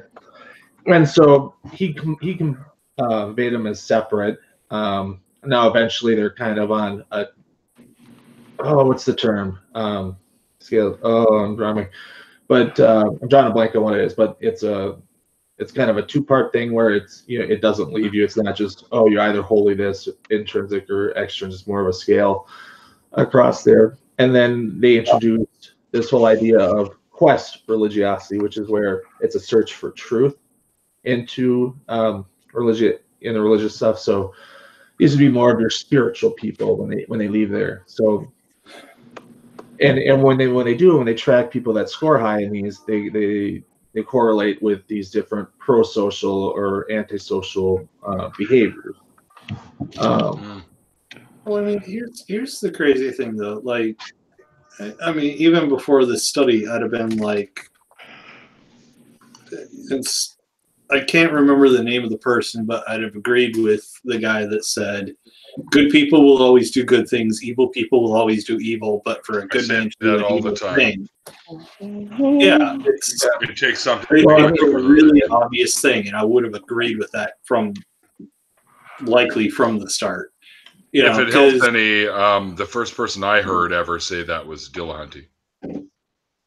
Well, Dillahunty doesn't help. Probably wasn't him. Much as I like Matt,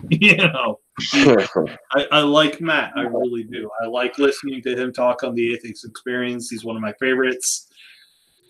He's like number 4 on the list after Tracy, because I really like Tracy. Yeah, Tracy's good.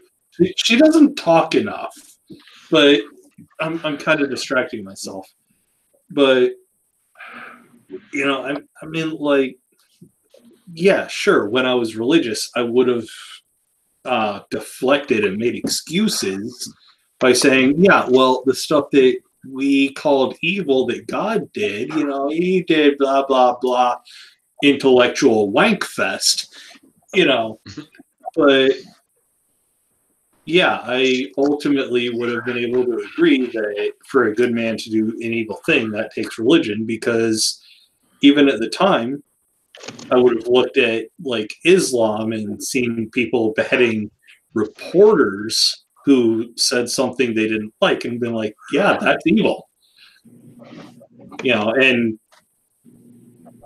colloquially or religiously, I would have considered that evil because I believed killing another human being is wrong either way.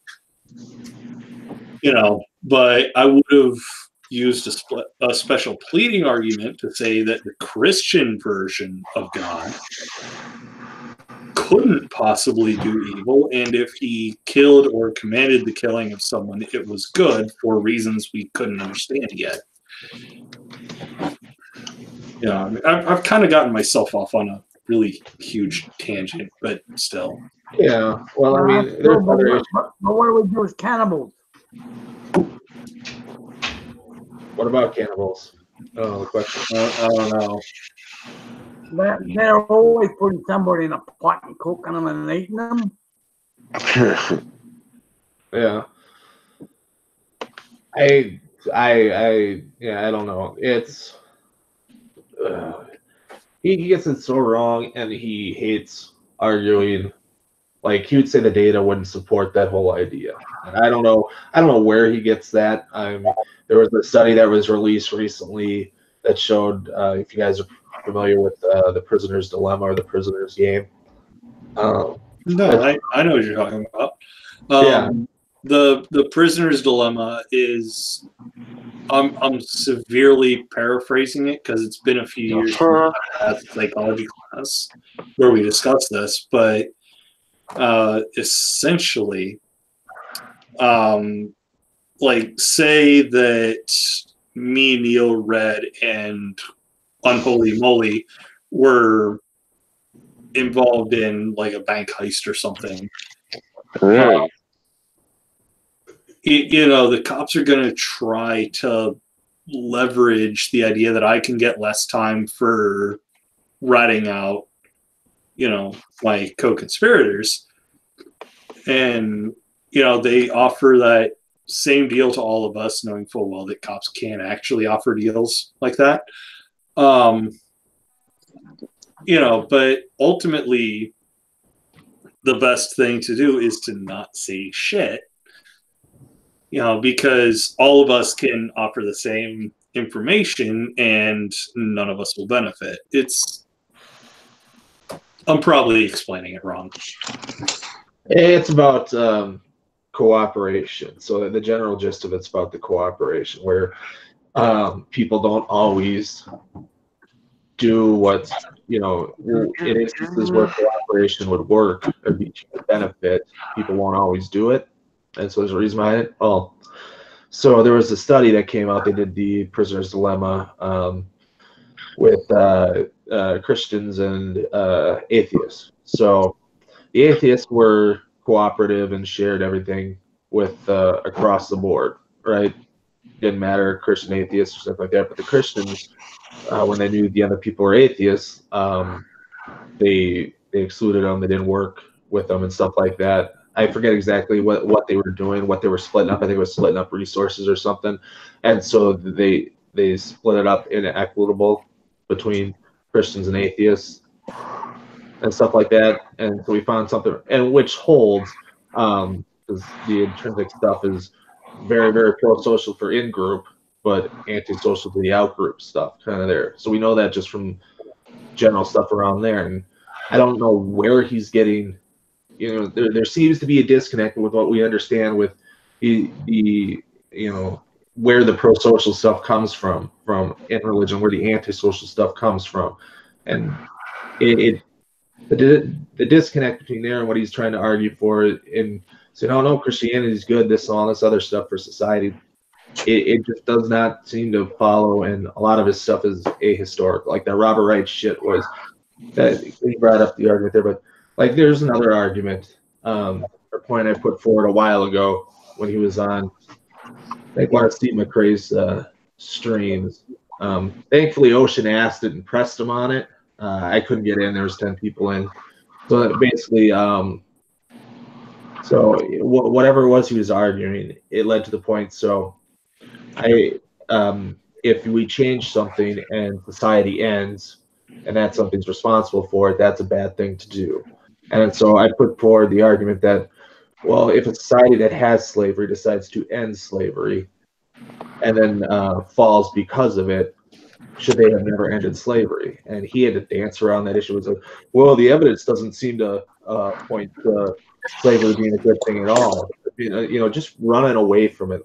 Ocean kept pressing on him. They kept trying to change the topic, get away from it. It's like your whole argument is that we can't, whether it's gay marriage or these other things. Well, if they're detrimental to society at all, don't change them. We shouldn't give them the rights or do this stuff. And he's pro gay rights and all that stuff. But his hope is that it's a neutral thing on society and doesn't end up being a negative. So I gave him something that he would argue is negative. That in a certain situation, if it was a detriment to society to end it, would he not end it? He couldn't give the answer. He kept dodging it. I mean, Ocean tried keeping on him for a good half hour, 45 minutes, but Yeah. Can we just be a scapegoat for what the Christians believe? Say that again? Could we just simply be a scapegoat for what the Christians believe?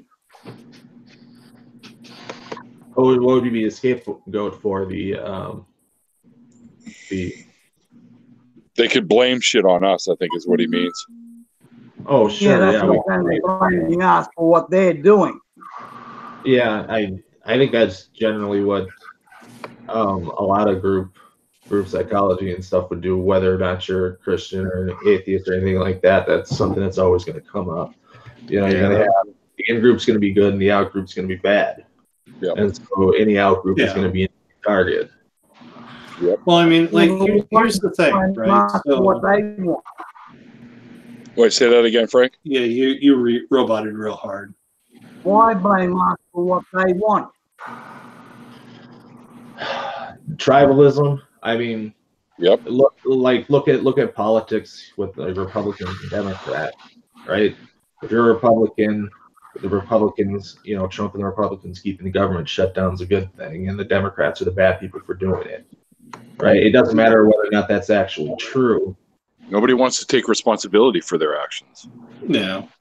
Yeah. Well, I mean, let's look at it from this perspective, right? So, I'm more of a leftist kind of. I'm not a blue dog Democrat. I'm a leftist Democrat. So, like, to me, yes, Trump and the Republicans that are on his side are the majority cause for keeping the government shut down. But, in a way, the corporate Democrats, the ones that are in a big way sponsored by private interests, they are, themselves bad, although not necessarily at fault if they objected to the border wall, which is bullshit. But talking about the whole tribalism thing, I more identify with people like Bernie Sanders, Tulsi Gabbard, and Alexandria Ocasio-Cortez, who are obviously against the border wall, and leftist Democrats like me. So the tribalism thing absolutely has its place in an argument, because I am tribalist in that way. Yeah, and if the argument is because, and with anything, and, you try to get, you want to try to stay with what's actually correct if you care about it and look for the evidence in any situation.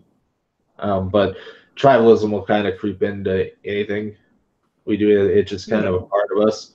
It will, because across human history, there's always an us versus them mentality. Yeah. It always manages to rear its ugly head. Yeah, but we at least sleep well at night, do they? Oh yeah, they sleep well at night. I bet. Yeah. Oh, they sleep better than I do. Right. They think they're right in their minds. So if you think you're right, you're going to sleep good. Yeah. Well, I mean, Yeah. see, here's Well, we don't the have to thing. look out Here's where I'm gonna argue with you, Neil. All right. I think I'm right until the ends of the earth for obvious reasons until I'm proven wrong, Sure, or I but prove myself wrong because I've done that on occasion. Like you can appear that way. Yeah, But well, is I that mean, accurate? like to give an example of me proving myself wrong, I'm going to be proving myself wrong with the video I upload on Thursday. Well, best thing you get when you get proven wrong is you're no longer wrong. Okay, formerly wrong, if we want to be semantic, which apparently is something you're pushing for. Well, you know, I've kind of managed to lose my spot. Thanks, Neil. Sorry. You know, but damn it, I've lost my spot. Well, you're talking about But you. isn't it a good thing? No, being proven wrong is a good thing, and that's ultimately the point of the scientific method. But the problem is I've lost my thought. Now the audience watching this is left in limbo, so they don't know what Well, I'm I mean, saying. I think you're getting to the point that some of the data shows that we don't like to be wrong. We have our own. Humans. We don't like to be wrong. Yeah, so I hate being wrong. We try to sort it to be right, so we don't always take it that hey, we're wrong. You know, we have these defense mechanisms or whatever that we'll find a way to make it so it's right. You know, even if we're not right.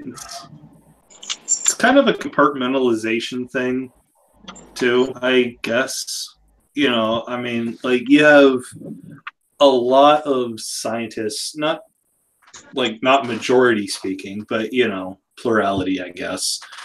You have a lot of religious scientists, and they obviously have to compartmentalize their God or religious beliefs out of their science. You know, I don't know. I think I might be kind of talking out of my ass because I've had more than a few alcoholic beverages instead of bleach because Nephilim free makes me want to kill myself. But isn't it true, so that the boss might not always be right, but he's always the boss?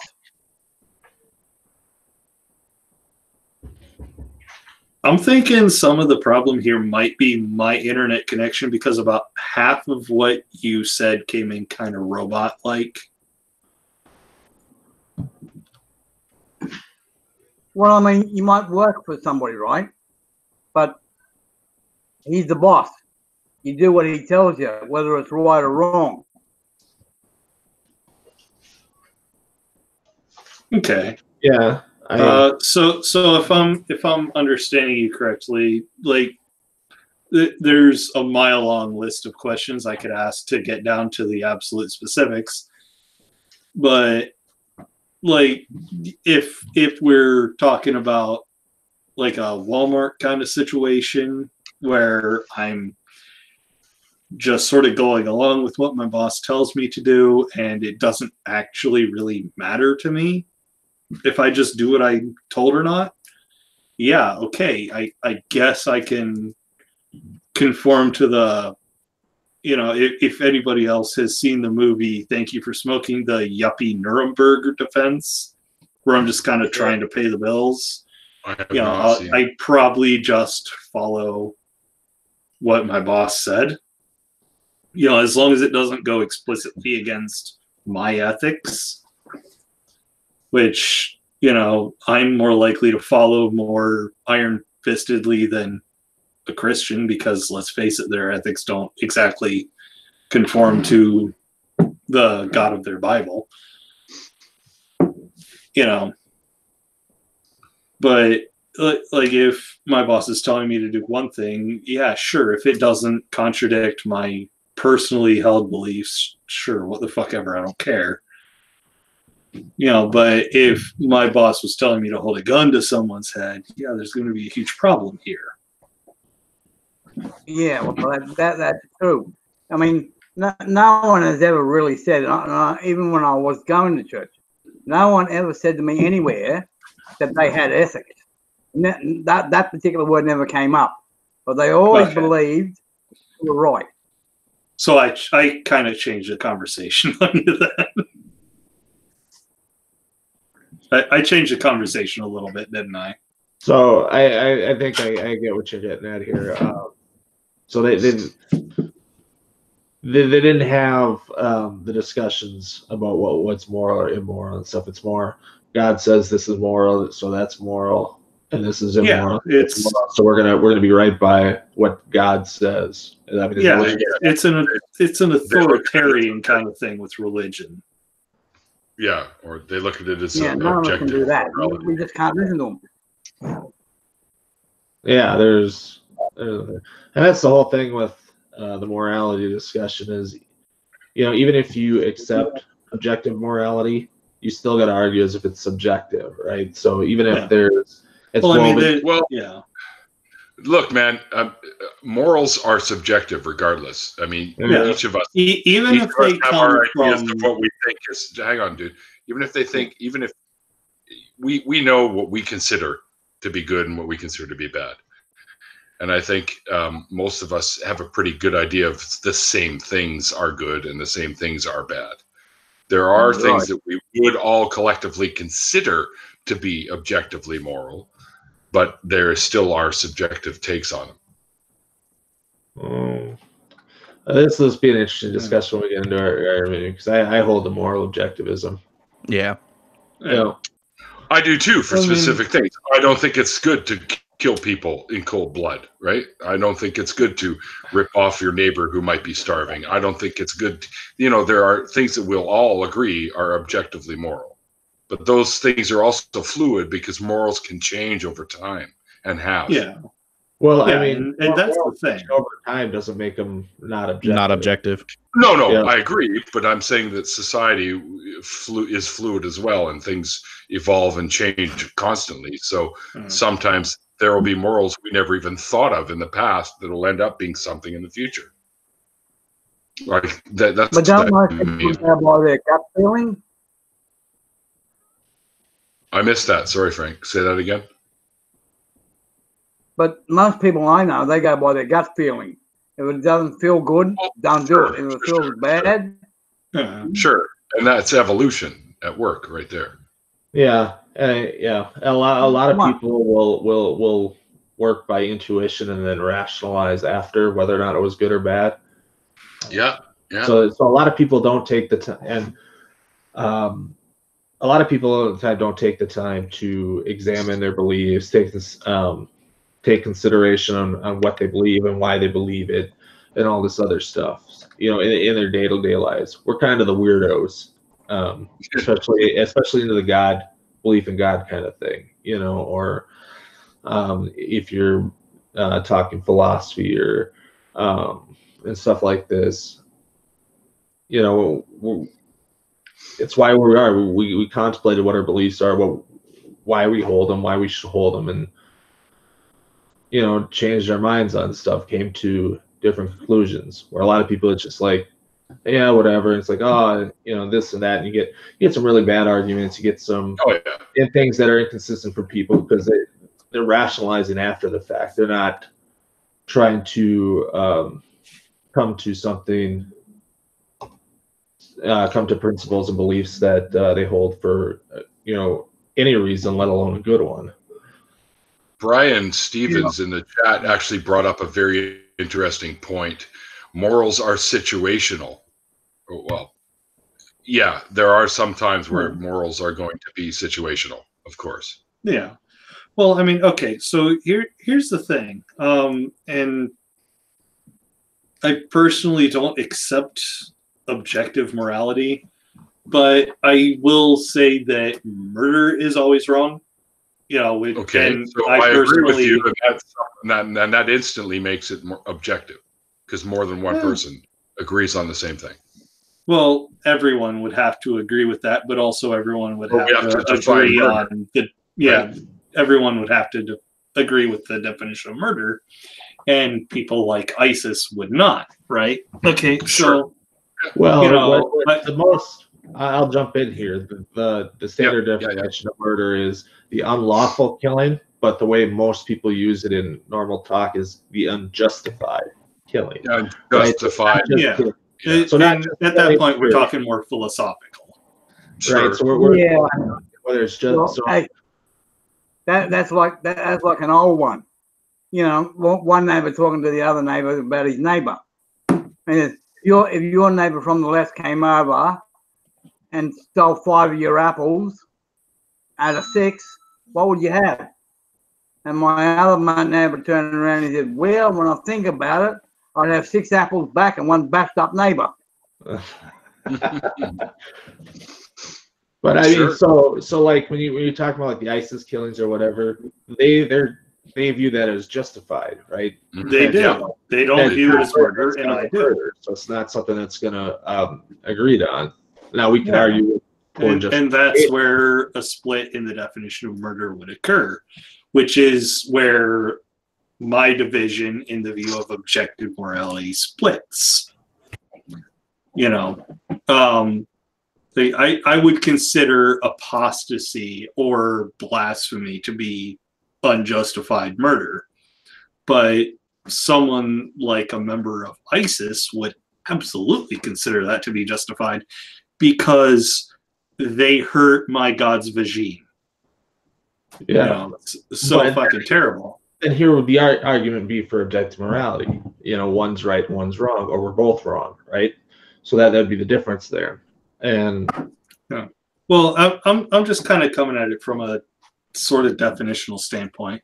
Yeah, but I mean, because we can't agree on a specific definition, you know, and this is a problem seen throughout history. You know, I mean, pretty much every religion I've ever studied has a problem with apostasy or blasphemy. So they would not consider killing an apostate or a blasphemer murder, whereas I would. And obviously we're talking about my current self, not me in high school, when I would have been like, yeah, no, apostasy or blasphemy is okay to kill someone over. And I kind of hate to say that about myself, but there it is. Oh, wow. I never thought that was... I thought from a biblical standpoint it would be justified, but, you know, talking about secular government, not justified. You know, because there were people out there who didn't believe in the same one true God that I did. Most secular governments don't kill people for apostasy, so and they should not. In fact, no government should kill for apostasy or even blasphemy because they're victimless crimes, first of all. And second, who the fuck are you to decide who the one true God is? You know, as a governing body. Well, and you know, this will go back to that whole rational self-interest point I was making earlier. Yeah. And this is the argument that was made for secularism in the first place, right? So if you're the wrong sect of Christianity and there's a different sect that doesn't like your sect in power, you know, you voting to do this stuff, it's like, no, get the hands off there, you know, because, you know, so when you're in power, it's like, well, I shouldn't do this because if I lose power, this other sect gets it and they don't like my sect, they're gonna do these things to me. So we should stay the fuck away and leave each other alone, right? It doesn't always happen. People think once they get the power, they're never going to lose the power. I think we've seen some fine examples of that in modern that sounds like centuries of the Catholic Church in Europe. Yep. But what about the old, you know, what goes around comes around? If you're bad to someone else, they're going to end up being bad to you. Well, I mean, that's I don't subscribe to that. The whole what comes around goes around. Well, yeah, I don't think it always going to happen. But the whole idea that we should base decisions on that coming around is the whole rational self-interest thing, right? So, I would call that empathy. You know, like, well, but I mean, this similar kind of thing could happen to me, and I don't want that to happen to me. So I won't do that to you. That sounds like empathy. No. I'll give you an example. Like when I was in school, I was always getting bashed up for being a little fat fuck. Okay. Now one day, the one that taught me saw this, and went up to the kids that were there, and told them to back off and stay off. So so in the end, I was trained to such a point that when I got good at it, I actually went back into high school and beat the crap out of them for it. And I never felt bad for it. Well, I mean, I wouldn't have gone after him, but I mean, part of the thing that ended my bullying growing up is when I started getting into fights with people, you know, to get them to finally get them to stop because nothing else would. You know, so you start knocking people around, they're not going to fuck with you. But I wouldn't go after them as revenge years later for something like that. But yeah, me either. You know, but that's. But they never done it again. Or a lifetime later for eternity. I mean, because I think at that point it comes to what was it, John? Was it a John Wayne movie? He's the best shot or whatever in the longest time, and so people kept challenging him. You know, would come up and say, "Oh, you're so and so, and so we'll duel, and I want to take you down. You know, you're the fastest shot," and he ends up killing a whole bunch. I think it was one of his last one, wasn't it? With what he did with Ron Howard. I'm trying to think. Yeah, that's what I'm thinking too. Oh, the Judas, yeah. I think that's what I'm talking about. Yeah, one of those last ones. So he's like, "Yeah, go away, sit down, and leave it. Leave it alone. I'm not gonna, with when you start doing a lot of that stuff, you invite it back on you. It doesn't always come back to get you. It doesn't always, in reality, it doesn't always work that way that it comes back to get you, or it brings more problems. It might get away, but how often are you going to get pushed around before you start pushing back? Oh, I'm not saying don't push back, but once you have the whole point about the Judas is once he had that stuff and was, he was more than willing to go fight everybody. He made a name for himself as all this, and then all of a sudden more people wanted to do it because he was a big name and did all this other stuff, and he wanted to be left alone. So his memory, his thing at the end was, it's not worth your time. Go, back away and breaking the cycle kind of thing. Being able to step away and end it. It's funny because when I was growing up, I used to get picked on quite a bit.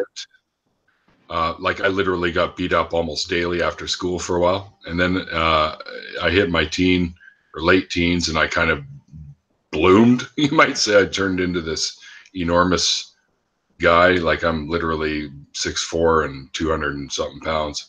And people that used to pick on me, which were a lot smaller than me, were generally getting kind of like, oh shit. So I ended up, I'm like, you know what, guys, we were kids. Fuck, it doesn't matter. That was the social status. That was the way things were. Playground rules, whatever you want to call it. And I don't really hold grudges like that kind of shit. So if you guys want to go have a beer, I'm down. And I made friends with a lot of my old bullies. Yeah, so did I. Yeah, we all have. That was the point. I haven't made a lot of friends with my old bullies, and I'm sure that wasn't your point. I just have to, kind of step in, I mean, I'm sure it was, the social norm of the time. And if some of the guys that kicked my ass in middle school and high school came to me and were like, just so you know. Well, I mean, you don't have. Neil's not saying you have to go out and go make friends with these people. You don't have to ever. No, I'm not saying that. No, I'm saying that was the social norm at the time. And if any of the people who, the way it was, I'm not saying it was right or wrong. That's just the way it was. No. I'm not arguing that point, Neil. I'm saying that it was the social norm at the time. We were all kids. We were all stupid back then, including myself. And if anyone who bullied me, came up and was like, "Hey, you know what? Looking back, this was fucking stupid. I'm sorry. Can I buy you a beer?" Yeah, absolutely. I'll sit down. I'll talk to you. I'll have a few drinks with you, and it's entirely possible we'll come out friends at the end. I'm just saying that hasn't happened personally with me. Like not even once? Which is kind of a weird interjection on my part, I guess. But that's another perspective we didn't have. So yeah. Well, unfortunately, I went to high school back here in the 70s. Totally different thing. Yeah, I went to high school in the early 90s, so. That was 80s. Yeah. There you go. 3 generations right there of high school. I'm not sure how old Red is, and I'm not sure how old Unholy Moly is, but the only person in here that I know to be younger than me is Evans. I'm younger than you. We've had this discussion before. I don't remember how old you said you were, Red. I'm sorry. Go ahead. Well, I'm going on a 61, and I'm looking back at it, and I'm laughing at it. Yeah. I think you reach a point where that's at that point that's really all you can do about it. Well, I mean, and if I don't know if I'll ever get to a point where getting punched in the face is something I'll laugh at. I'll laugh at. Well, I laugh at it now. It happened to me multiple times. Dude, I got crushed in between a door and a wall at elementary school. They were literally trying to kill me. Oh my god. Yeah. See, I don't know if I could get past that, but I can hold grudges. I mean, I wouldn't hold a grudge against anybody there because I don't see any of those people anymore. I mean, I never had anything quite that bad. I pushed in the lockers and stuff like that. But where I look back is if I was going to tell my younger self, and it's tough to do in that situation because when all that stuff there, you kind of lose it. But the best part is don't care so much about that stuff. Just ignore it and keep going. It's it's probably you don't have to get into the fights. You don't have to get suspended for fighting and stuff like that and fighting back. But if you don't give them the reaction they want out of it, generally, eventually they'll grow bored and tired of you. I mean, not saying that you have to put up with it, but no, they don't. And when, especially back in the time when I was growing up, when you come home and told your parents, or you're getting picked on, you're getting bullied, you come home and your face is red from blood or whatever else, parents used to belt you for trying to dob in people that they know. Yeah. These days the parents can't do that, but back then they did. See, and that's actually something I wish I sort of got, because I never okay, so after one of the first times when I got my ass kicked really got my ass kicked, like I came home bloody from a bully. My parents' reaction, and my mother was the one who was, home at the time. Her first instinct was, oh, let's call the police and file charges. You know what I wish I would have gotten? I wish I would have gotten what I'm giving to my nephew right now. If a motherfucker comes at you, you go back at a motherfucker and you hit him. You need to protect yourself. You need to do that. Yeah. And I'm giving that nephew or lesson to my nephew. So if a motherfucker comes at my nephew, I'm expecting my nephew to swing back, and I'm expecting him to swing back with a closed fist with a thumb outside the fist, because otherwise he'll just break your thumb. But come back at a motherfucker with your fist and break their fucking face. Because if they're trying to hurt you, you need to try to hurt them. Well, yeah, I'm not talking about like physical stuff. The physical stuff is different. Like the Neil getting pushed in the corner and stuff like that, and then beating on him and stuff like that. Fighting back and defending yourself is something you got to do. I'm talking about the other kinds of bullying. Okay. Well, I mean, if we're talking about the non-physical bullying, yeah, absolutely go at someone mentally. I'm talking kind of tit for tat kind of response. What I mean? But even that stuff, it's not, as long as you keep giving the reaction and keep coming back at you with the words and stuff. Or at least that's I'd put it, because if the words are getting the reaction out of you, it's like, if you're gonna come back, be witty, turn the thing around on them. Don't do it. If you can develop a wit like that, a sharp tongue, with comebacks and shit. Yeah. Might do it, but it might also escalate it to physical stuff. Yeah. Yeah. And, Look, I like to think I'm preparing my nephew for both. You know, I want my nephew to be smart. That's why I encourage the kid to read. You know, because that's about the only way you're going to make yourself smarter is if you read things. You know, but him being a 9-year-old, he doesn't really want to do that. You know, but if it comes down to, you know, the bare knuckle parts of it, he needs to be able to defend himself physically too. I want him to have every advantage that I didn't grow up with. You know what I mean? Right. I want him from a standpoint of wits, I want him to be able to defend himself. From the standpoint of physicality, because there are bullies who will physically assault you out there, I want him to be able to defend himself. Yeah, sure. Call the police later when it's done, whatever, I guess. But in the moment, you need to protect yourself physically if it comes down to it. You know what I mean? No, I know what you mean. And my parents had a weird pacifist approach to it that I absolutely hate looking back. You know, it's just one of those things. You know, so it comes down to a next generational thing. I have this desire to protect my nephew that I don't feel towards any other human being in the world because I don't have kids of my own. You know what I mean? You know, but I'm trying to round the kid. You know, I want him to be able to be intellectual enough to defend his ideas or accept contradictory ideas when the contradictory ideas are true. I also want him to be able to defend himself physically because we live in an imperfect world and motherfuckers are, you know, potentially going to try to get him someday. You know what I mean? Because I'm pretty sure everyone in this room has been bullied at some point. So we all understand it. Yeah, we do. Oh man, Purple, that's true. That's a tough one. I have no idea for that. I've never, you know, what do you do when the bully is someone you live with?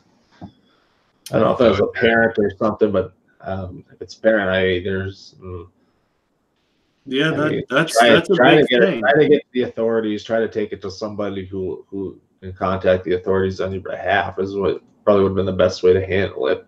But what about if the law doesn't protect you? You need to be a law unto yourself at times. Yeah, but but I mean, I don't know what you do if it's, you know, a parent's, you know. Yeah, I mean, if it's a parent, it becomes considerably more difficult. Like, especially if you're a child and you don't know what to do. You know what I mean? Yeah. Because when I was a little kid, you know, I mean, I really didn't have it that bad, you know, but at one point I got an idea in my head that I was going to call Child Protective Services. And my dad, you know, after I threatened him with this, my dad was like, all right, here's the phone. You know, and I laugh looking back at it now, but at the time it was fucking scary because my dad was like 6 times my size. You know, it's definitely difficult when you live with a bully, and my dad wasn't a bully by any means, but you know, if you actually live with a bully, it's considerably more difficult because you don't know how to approach it. You know, maybe talk to another authority figure, I guess. You know, talk to a teacher, that would have been the best thing. I mean, yeah, because most likely the cops. Given Purple's age, I don't know what they would have thought about some of that stuff, because there was a time where corporal punishment was a thing in school where, you know, your teachers or whatever could smack your ass and shit with the paddle and other shit in public schools. Yeah. I don't know if that would have been or in Purple's case or anything like that, but you know what I mean. When something like that comes up, you know, they may not at that time may not have done anything for you. Well, I mean, even now in early 2019, the cops in the area I live in are pretty conservative. So the idea of, why did you call us? Oh, your dad's going to beat your ass because you misbehaved. You shouldn't have misbehaved then. It's like I'm still in a pretty conservative area. So pretty much everything I look at is going to be initially through this really conservative lens. You know, so if my nephew to receive similar threats to what I did as a kid, you know, the cops in our area would still be like, well, you shouldn't have misbehaved. You shouldn't have been a little brat. You know what I mean? It's a lot of it has to do with where you're at. And if it comes from a teacher, it might carry more weight, you know, versus a little 9-year-old kid. Yeah. Yeah, and so that's one of the things. But it's tough for, you know, kids in that situation with they're still developing and stuff like that. And even in abusive relationships and stuff as an adult, it's difficult to do anything when you're in those situations, and a lot more difficult than people realize to do stuff anyways. So I don't think there's any good answers or any on our hand yet, or for me at least, solving those issues. If you're in those situations, you know, there's situations where you just can't get out of, like you're a kid with your parents and stuff. Yeah, and then I mean, abusive relationships, you got something a little more going for you where you could leave the relationship, but I mean, even then, there's, you know, all the different psychological issues and stuff that makes it hard to leave for some people. Yeah. Well, I mean, like, okay, so I'm back. Guess, hey, welcome back.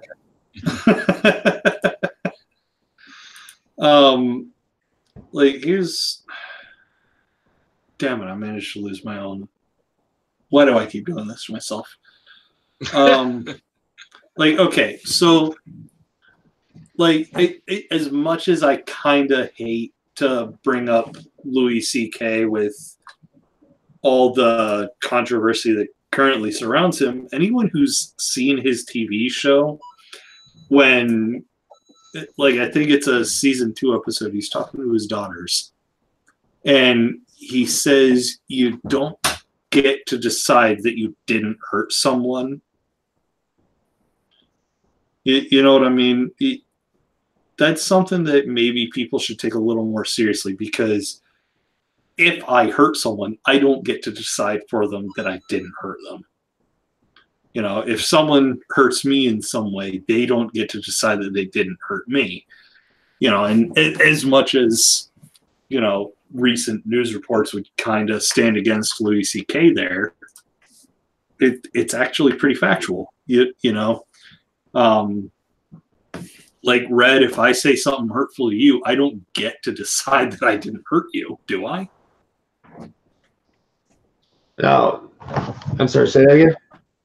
If I say something hurtful to you, or I do something to you that is hurtful, I don't get to decide that it wasn't hurtful if you feel that it hurts you, right? Sure. You know, that's something that I don't really think is negotiable. Yes, it might suck for me from my standpoint, but I still kind of hurt you. You know, it's not my choice. But wouldn't I tell you that they did? What was that? But wouldn't say, like, if you tell someone off, but you weren't sure it hurt them or not, shouldn't they just tell you that it hurt them? Well, if I tell someone off and it hurts their feelings, it still hurts their feelings, whether what I said is true or not. I'm not saying we shouldn't say, you know, true but hurtful things.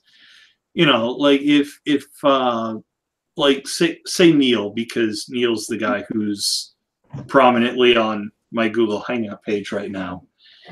if I say something in one of my videos and Neil's like, that's bullshit, should I take it seriously? Yes, I should. You know, and especially if he explains why it's bullshit. You know, yeah, I but don't if, do that. well, no, Neil, I know you love everything I've ever said ever, but you know, And but don't forget, he's 6'4" and 250 pounds. I'm not 250 pounds. No, he's not. Neil weighs less than me, I think. You know, but well, I'm 5'6" and what's that? 100 kilos. No, yeah, but you got to put that in pounds for them, Terry.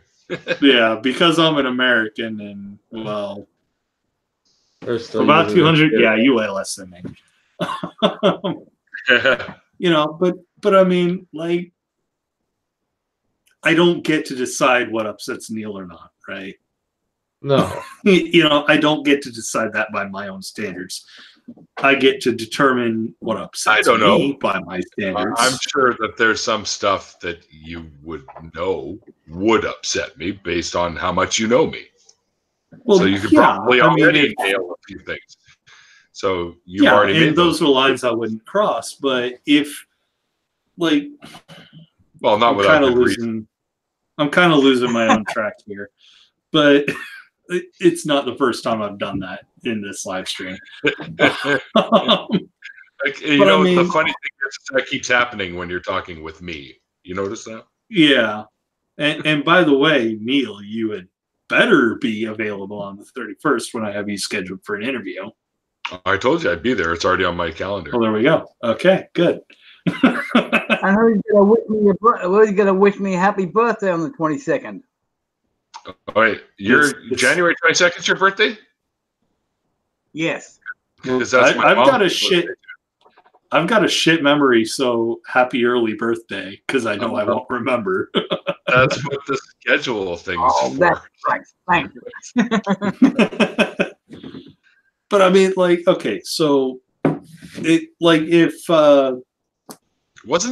this start about morals? How the hell did we get here from there? I guess I can make it's been about an hour of babbling back and forth, partially me being drunk. But me being drunk isn't my fault. I'm blaming Nephilim Free because that dumb motherfucker talking to Brooke. Dude, say no more. I get you. That guy's got issues. Yeah. We'll leave it at that. Yeah, he's got issues, but he gets paid. And Red, you still with us, aren't you? Yep. Okay. Red's still here. But yeah, I mean, like, if Neil were to come on to one of my videos and be like, what you just said is bullshit, bub, and I'll tell you why, yeah, I'll absolutely listen to Neil. And I do that from time to time. I've done that on other videos. I don't think I was going to say, you've never done that to me, but I don't think I've ever given you cause for it. Exactly. Now, if I were to make an incorrect claim of Judaism, I know you're not a Jew anymore, but don't worry, I know lots about it. I was raised in that shit. So now, if you were to be like, okay, your claim about Judaism here is incorrect. Oh shit! A guy who knows better. See, I don't think of people that something may not actually be incorrect. It just might be skewed a little due to people telling tales back and forth. So I'll say, well, here's actually how it is, and I'll hone what you're looking for. Because I've never really found somebody didn't have something partially right every time I've spoken about stuff like that. Like they've had an idea, but they just misinterpreted or something, and then I help out that way if I can. Yeah, so that way I'm definitely glad I haven't said anything that got your attention. Both of you spoke at the same time. Frank, you go ahead first. This was your after party, so say what you said again. Well, I got kicked off Facebook one day because I said a Jewy in Australia is a fish, and they booted me off Facebook for it. You're talking about fish? Well, he was insulting fish, I guess. I don't know. Now we know a fish called a Jew fish. Jewy. A Jew fish. The same as him. What we call do you have leather jackets over there? Whoa, he's back. Oh, yeah. Yep. Would you have a quick nap there? Just studying the inside of my eyelids. No nap. I was doing something on my channel. So he was testing out the Google Eye. Yeah, the Google. He has completely given up. I think he's playing video games right now. No, I'm not. This just now is the longest I've seen him look back at the camera. I'm listening. When I mentioned him directly. He said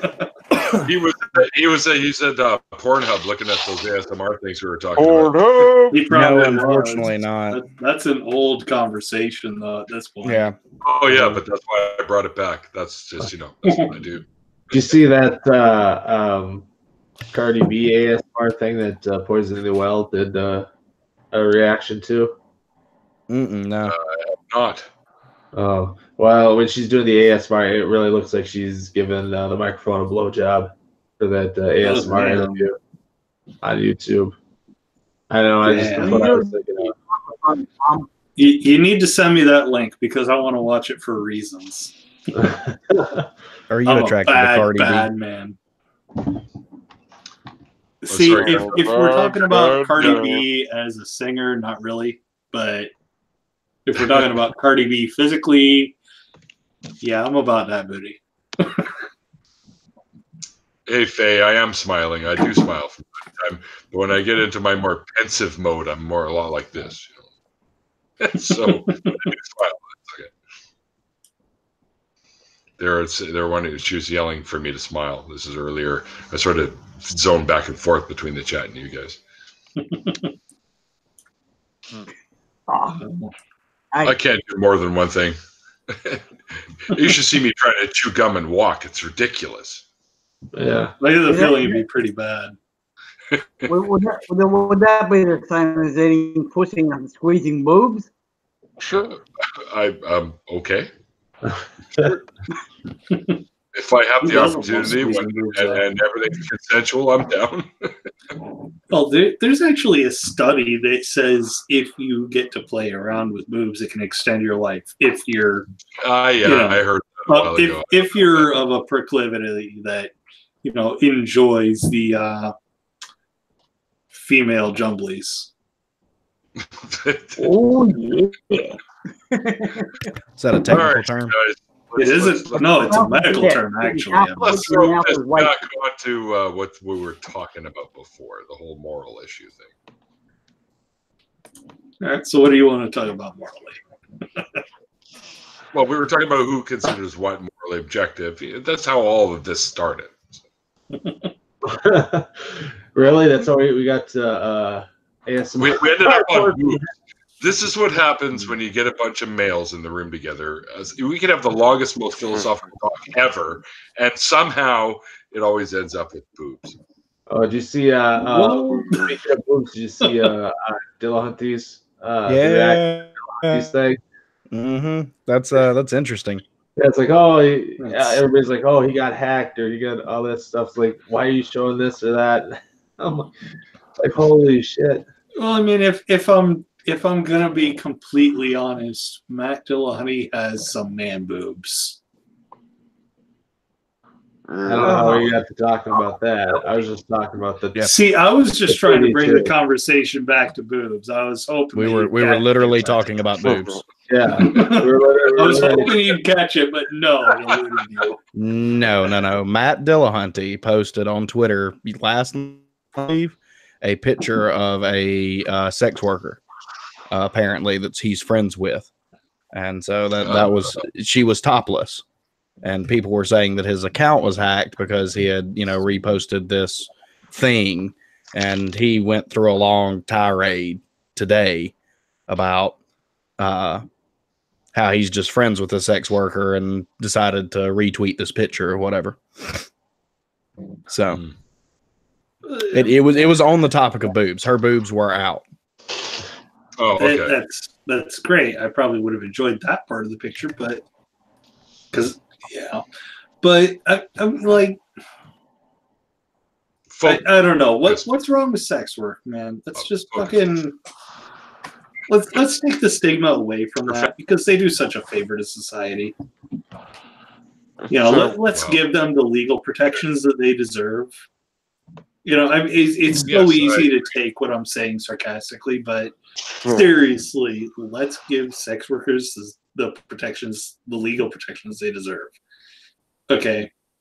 You know, because I was stationed over in Germany, you know, and sex work is legal over there. And guess what? I had no fear whatsoever about receiving any kind of STD because they have to get tested regularly.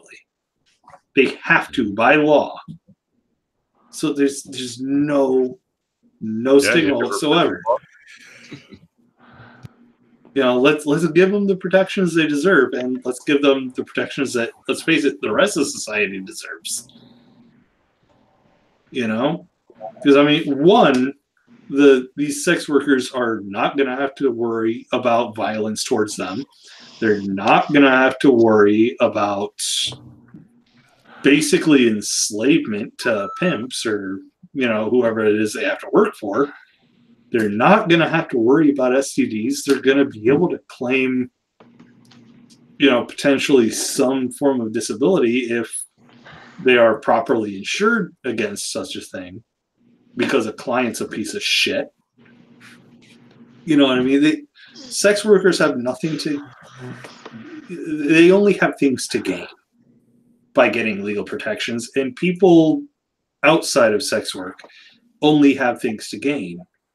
You know, because they suddenly don't have to worry about getting outed to their significant others by people these sex workers work for. They don't have to worry about STDs because the sex workers have to regularly get tested. You know, things just improve. And if Nadja Witness was in here, you know, he'd be able to, you know, give some commentary potentially. I don't know how well Nadja pays attention to it. But he'd be able to, you know, attest potentially to how things actually improved in Australia when sex work became protected. That's a joke. You know, I mean, am I wrong? You've got somebody from Australia. Well, I'm from Australia, brother, and no, it's not. It's not? No. Do I have bad information? Well, if that's what they've been telling you, then yes. Okay, then. Give me good information. Well, yeah, it is legal. It is legal. You can't get prosecuted for it anymore, but they got nothing set up for them. Okay, then they need something set up for them. That's all. Do they still use like pimps and stuff like that, or do they have brothels? Do they have like what? Yeah, they're no longer called brothels as such. They're called what are they called? Massage parlors. Now they're just simply straight massage parlors. Massage parlors. Yeah, you can walk in there, you know. But I think they have those videos on Pornhub too. Yeah, and 99% of them still give you happy endings, blowjobs, whatever the hell, right? But the government does not look after them. Okay, so they're not taken care of. They're just given legal rights to do what they do. Okay, so I obviously stand corrected on the legal perspective of Australians, but I was also, while I was in the Air Force, stationed in Germany, where such a thing is legal, and I may or may not have taken part in such a system, depending on statute of limitations of American law, which I still obviously fall under. You know, I mean, such a thing is legal over there, and they do fall under such protections, and they do have such standardization of testing over in Germany, where I was at. Good. Assuming I took part in such a thing. You know, once again, I'm not totally sure the statute of limitations as an American, who would still fall under the jurisdiction of the American legal system while I was still there. Wait, what? No. Yeah, no, I would. As an American military member, the laws still absolutely apply to me. You know, even when you're off duty in another country. Yep, because I represented the American government as a military member. All right. It's an annoying special pleading kind of case that legally holds water. But yeah. Yeah. So a system I may or may not have involved myself in by, you know, procuring the services of. You know, hey, you know what? It's Christy makes a really good point here. Just now, I saw in the Christy chat. always makes a fantastic point. This is another. That's a good point too, Bob. Don't sell yourself short. Yeah, she said. I'm just saying she's smarter than me. Sex workers could have a union if sex work was legalized. Okay, Christy needs to replace could with should. It's a one-letter difference, but it makes a lot of. It means an awful lot. You say it either way, and it has meaning. So either way, it has meaning. Would lean more to the should. I would lean more to the should, obviously, but the ability to have it is what she means. If it was legalized, it would be able to.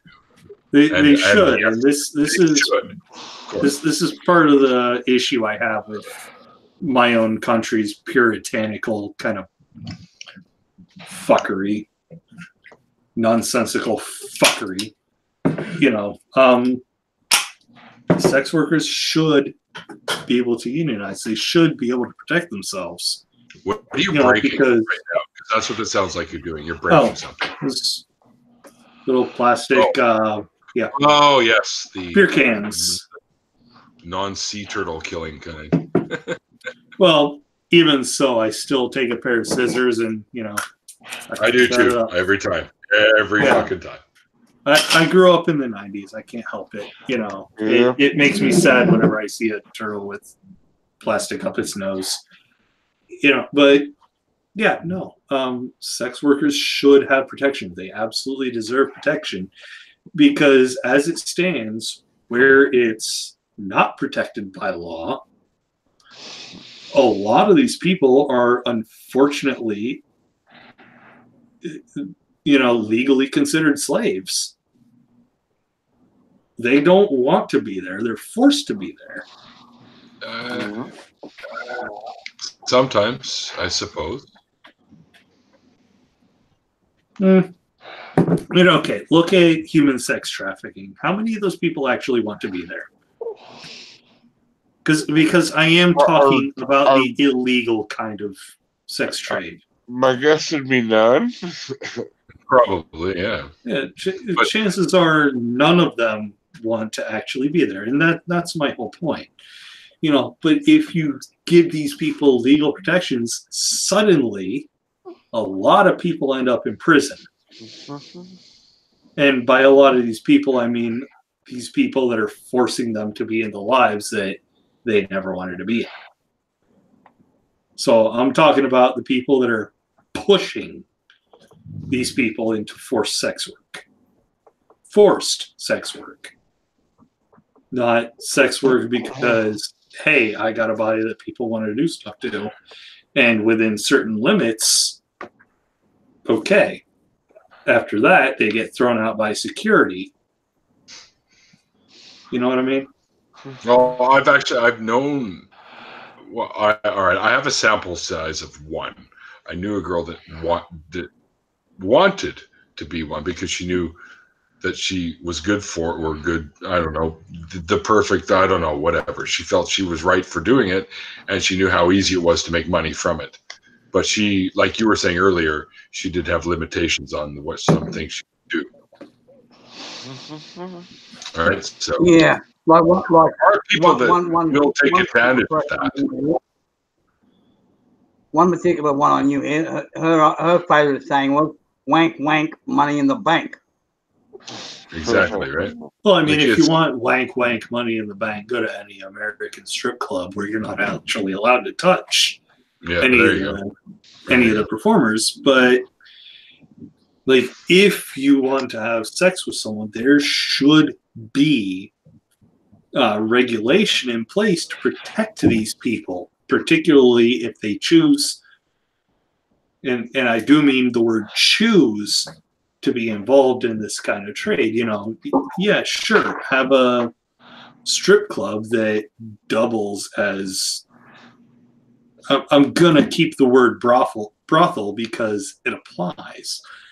You know, if these women are choosing to be involved, yeah, they deserve protections. Of course.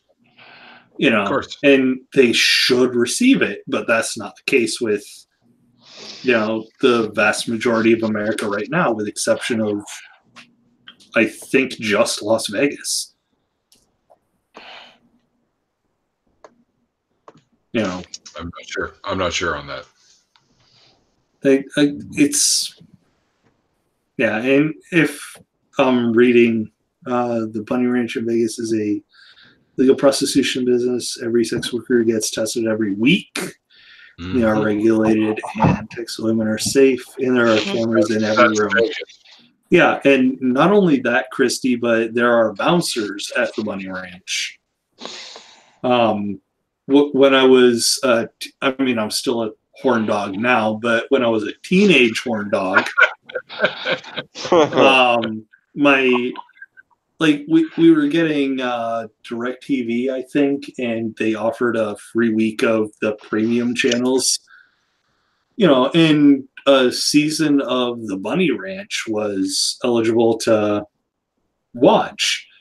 You know, and I saw that the Bunny Ranch, which Christy just referenced in her comment, they had bouncers. Big motherfuckers that you wouldn't want to fuck with, to throw you out if you decided to fuck around the wrong way. You know, that's the kind of protection these people deserve. No, go ahead. It's the oldest profession in the world. Mm-hmm. It is the oldest profession in the world, but, you know, I mean, there's so few legal protections in the modern world for it. You know, America has like almost none. Yeah, and the sex trade, and I'm talking about the black market sex trade, is so rampant in the world that these poor women, and mostly girls, by which I mean girls that are young enough to not understand what's actually happening to them, so they can't consent, don't have an understanding of what's happening to them. You know what I mean? It's just a bad thing. Yeah. That kind of shit, you're going into a territory where I start to get mad. Yeah. So you, if you want to, it should just be legal across the board until a certain age and understanding of what's happening to you. You know, but not only should it be legal, but you should be given protections because of the intimacy of the service you're providing. What you should be given about education about it, and then given everything else around. Yeah, and proper education too, not like the bullshit I've got. Like I got in slightly less than mediocre sex education in my public high school. But because I was Catholic at the time, I paid more attention to what I was being told at my church, which was, don't put your peenie in a vagini. You know, well, the old Greek thing. I hate to say it silly like that, because that's what happens.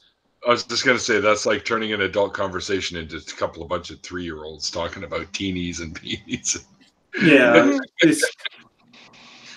Yeah, I need to be like Genie or Genie. Yes.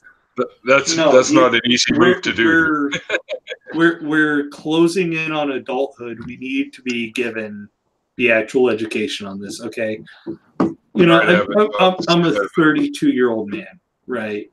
So I shouldn't feel awkward saying clinical terms like penis or vagina. Yet, in context, I did a video where I collaborated with. Well, I mean, not even that, but you know, like I recently did a video with my friend Laura Lulu, who was my first apostate interview on my channel, who is a nurse. I'm doing a video series with her talking about sex education because sex ed in America is so pathetic. Mm-hmm. You know, and in that, she and I were both awkward about it, and she's a nurse who talks about penises and vaginas and uteruses and clitorises in a clinical way. She does this daily. And both of us are being awkward about it. Bub, I don't know if you did this somehow on purpose, but you literally summoned someone into the chat named Penis O'Toole. Yeah. Okay, I don't know. Yeah, it was You're totally some kind of fucking sorcerer or something. What are you all you have to do is say penis 3 times with Penis O'Toole is here. It's like Beetlejuice. It's like Beetlejuice. Yes. You know, but I mean, am I wrong? Welcome, penis. You know, like clinical terms should be okay. Penis, okay. Urethra, vagina, anus. You know, I mean, as funny as the word anus is, because I'm a fucking child, it's a clinical term and shouldn't actually be funny. You know what I mean? Dude, whatever. It's funny. It is, but you know what? If used growing in a clinical setting, growing up is optional. Okay, don't forget that. Yeah. No, don't get me wrong. If it's not used in a clinical setting, yes, anus should be funny. Oh, and how many times are you in a clinical setting? How many times do you come across the word anus in a clinical setting? Is that what you said? No, I said how many times have you been in a clinical setting where that's necessary? I haven't, but I haven't had any problems with my anus or anything inside of it. Wait till you hit 40. If it's in a clinical setting, it shouldn't be funny. It should just be like, you know, you have this issue and the conversation should go on. I laugh at that shit at my doctor's office all the time. Yeah, I think you know what I'm trying to say, though. I think you know what I'm trying to say. I do. I'm just trying to lighten the mood, you big drunken rambling. Hey, you know what? My drunkenness is Nephilim 3's fault. Okay, if that dude wasn't such a fucking idiot, I wouldn't have to be drinking the way I am. The reason I'm not more drunk is because Brooke was there to talk sense. Which she often does. So, yeah, saved by Brooke. Well, I mean, I never would have been on Nephilim 3's live stream. I think what we were talking about earlier, my shirt says it all right there, what we were talking about earlier. What's your shirt say? I'm not like most teens. I'm in my 50s. Right. So, right. I'm gonna remain a child my entire life. I think you know what I'm saying. If it's in a serious clinical setting, the word anus isn't going to be as funny. You know, like if you have if you have like colon cancer, I don't care what the word anus is suddenly not going to be funny. Yeah, because you have cancer. Every time I don't care where you are, man. Okay, come on. Okay, yeah. But you know what I'm saying. Cancer, like, okay, it might be able to be funny, but it shouldn't be awkward. You know, I was awkward as you make it. Okay, yeah, but a lot of that's learned. Yes, a lot of it is learned. Totally agree with you. You know, and perfect example is, you know, at a point in the sex ed video that I'm doing with my friend Laura, I'm talking about a point where I had a testicular infection, and I'm like weirdly kind of dancing around saying it. I'm like, I had an infection. I mean, yeah. Tweaking berries. Yeah.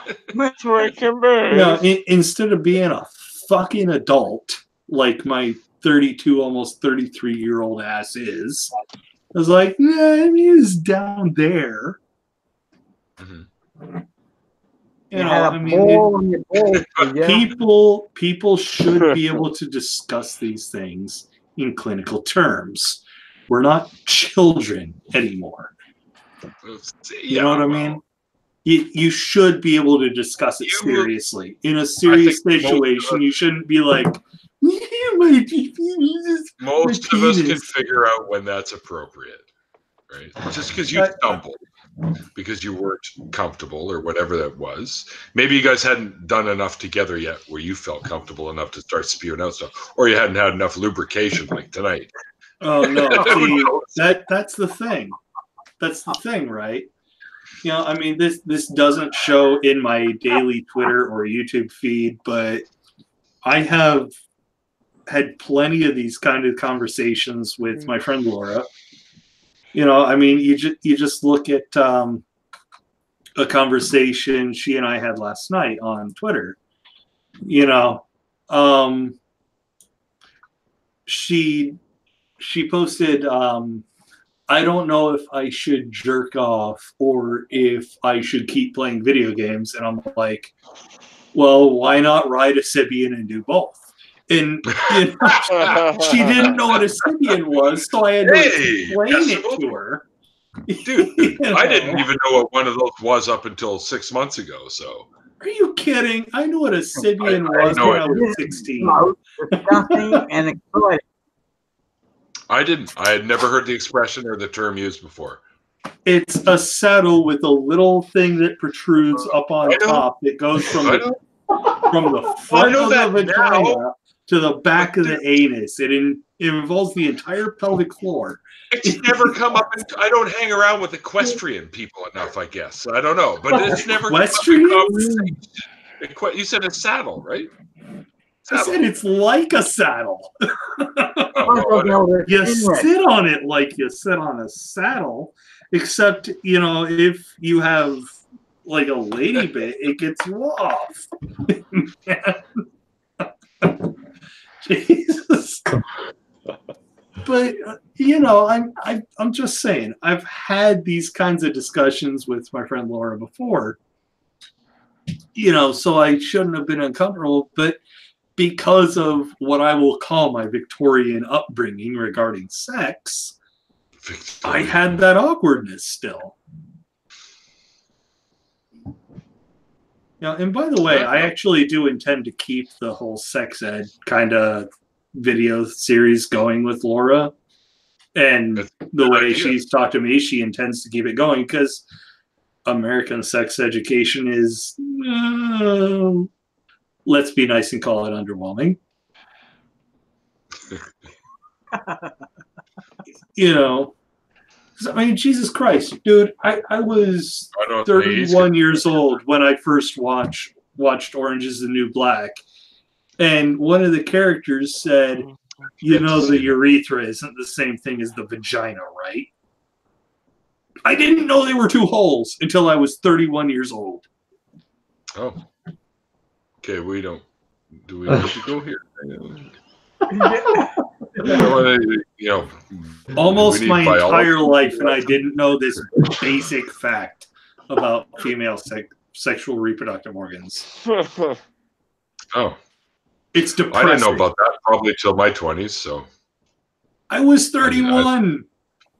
We're talking all but 1 year of my life where I didn't know this. My sex education pretty much consisted of some lady that came into my elementary school. I think I was in grade 6 or 7. And then one of the more funny, popular kids in class was asking her all kinds of ridiculous questions when it came to question times. That's the most part I remember from that time. Like, he would ask these ridiculously funny questions already knowing the answer, well, at least we figure anyways. Like if you put it in, would it come out the other side? Like he would ask these kinds of questions. Yeah, but you're Canadian, so you don't have the same. She had to keep from laughing at some. The teacher had to keep herself from laughing at some of the questions that he had. Well, that's like asking you to put it in with your gag on it. Okay. But I heard put it in with a gag on it. So I'm like, weird condom joke? All right. No, asking it, I don't know. You have to repeat that there, Frank, because we totally missed it. We heard the gag on it part. Yeah, well, I said to a girl one day, "I'll put it in, you're going to gag on it." Oh. Okay. We probably could have gone the rest of our lives without knowing that. Thanks. Hey, I'm going on the 61. I know what I'm saying. Just ask me. Okay. All the power to you. Oh.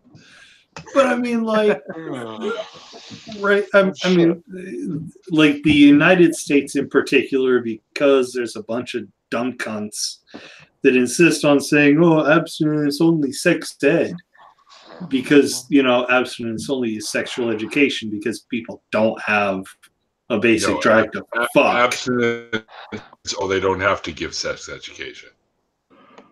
Yeah, it's absurd. You know what?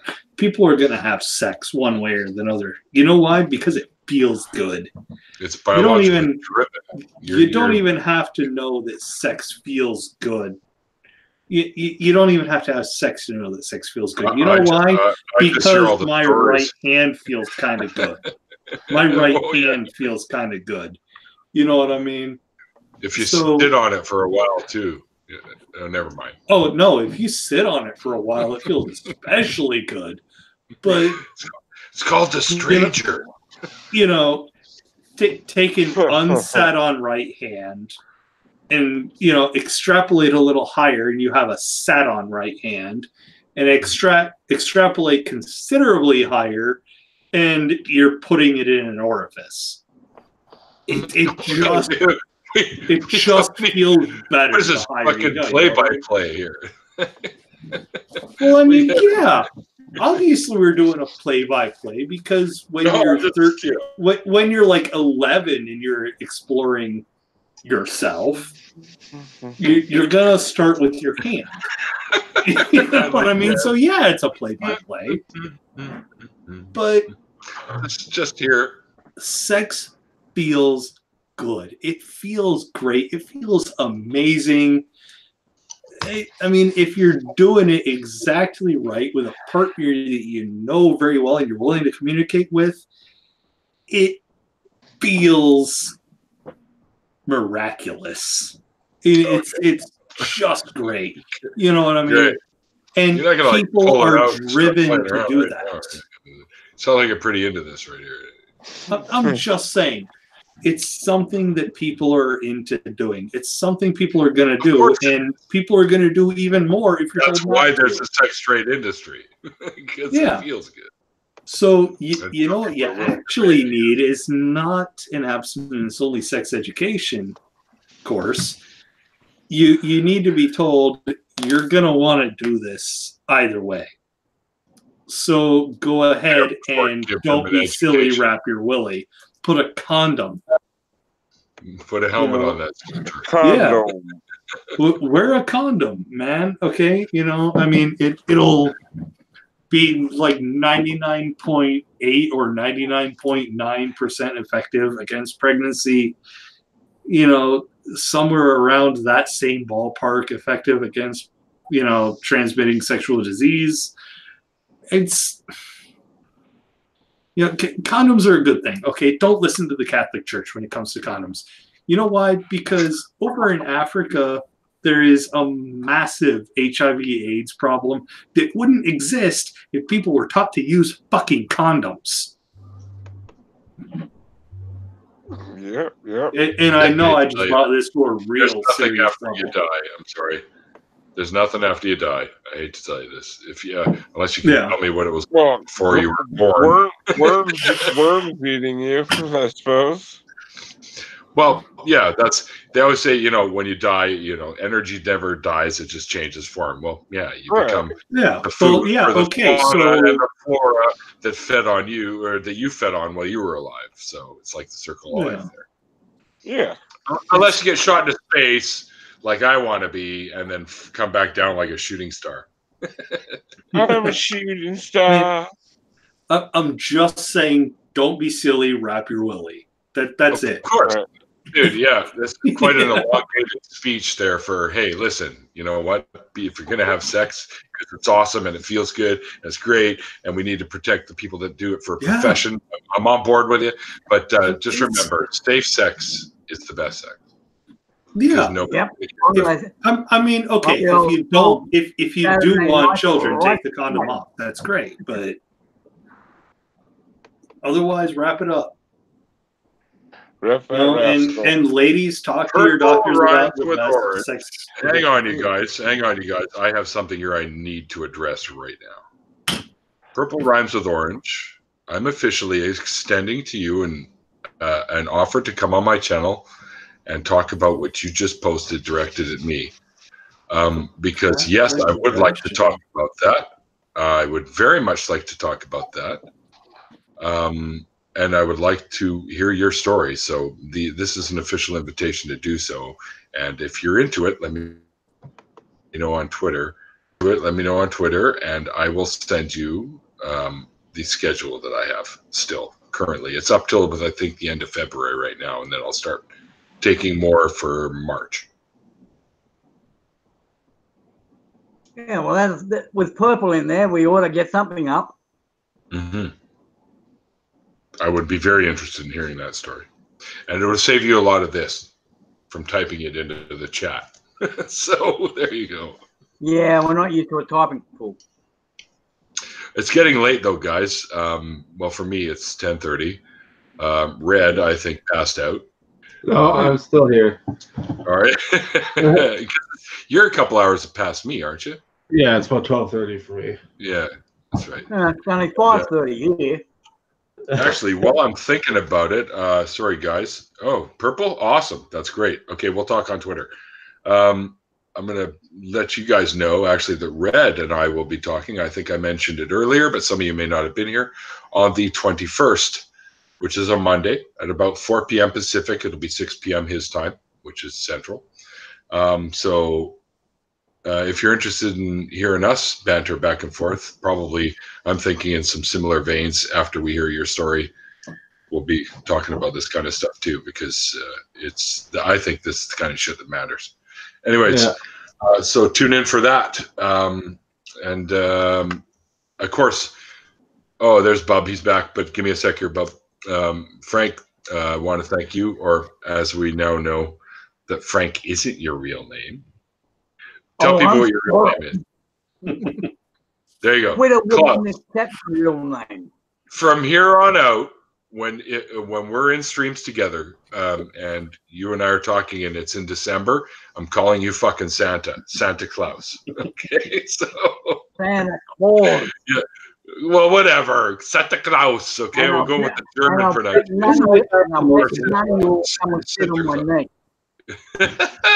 Sinterklaas. I doxed you. Holy crap. I'm in trouble. Anyways, Bub, good having you on too tonight, man. You pretty much held the floor, I think, for most of the evening, talking about some moral perspectives and stuff. Yeah, that's good. I did. Talks like these are good.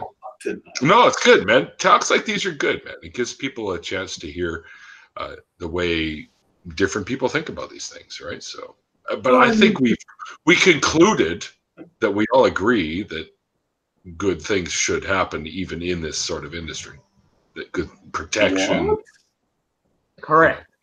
People should be protected? No.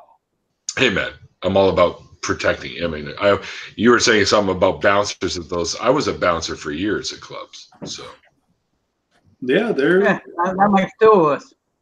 I mean, they're okay. So the sex clubs that I may or may not have visited while I was stationed over in Germany may or might not have had bouncers. First of all, it's nothing to be ashamed of. All right. No, I've never I'm in my not life. ashamed of it. I've I'm never just needed protecting myself to. legally. I'm protecting myself legally because until 10 years later, like the statute of limitations is 10 years, so I'm protecting myself legally.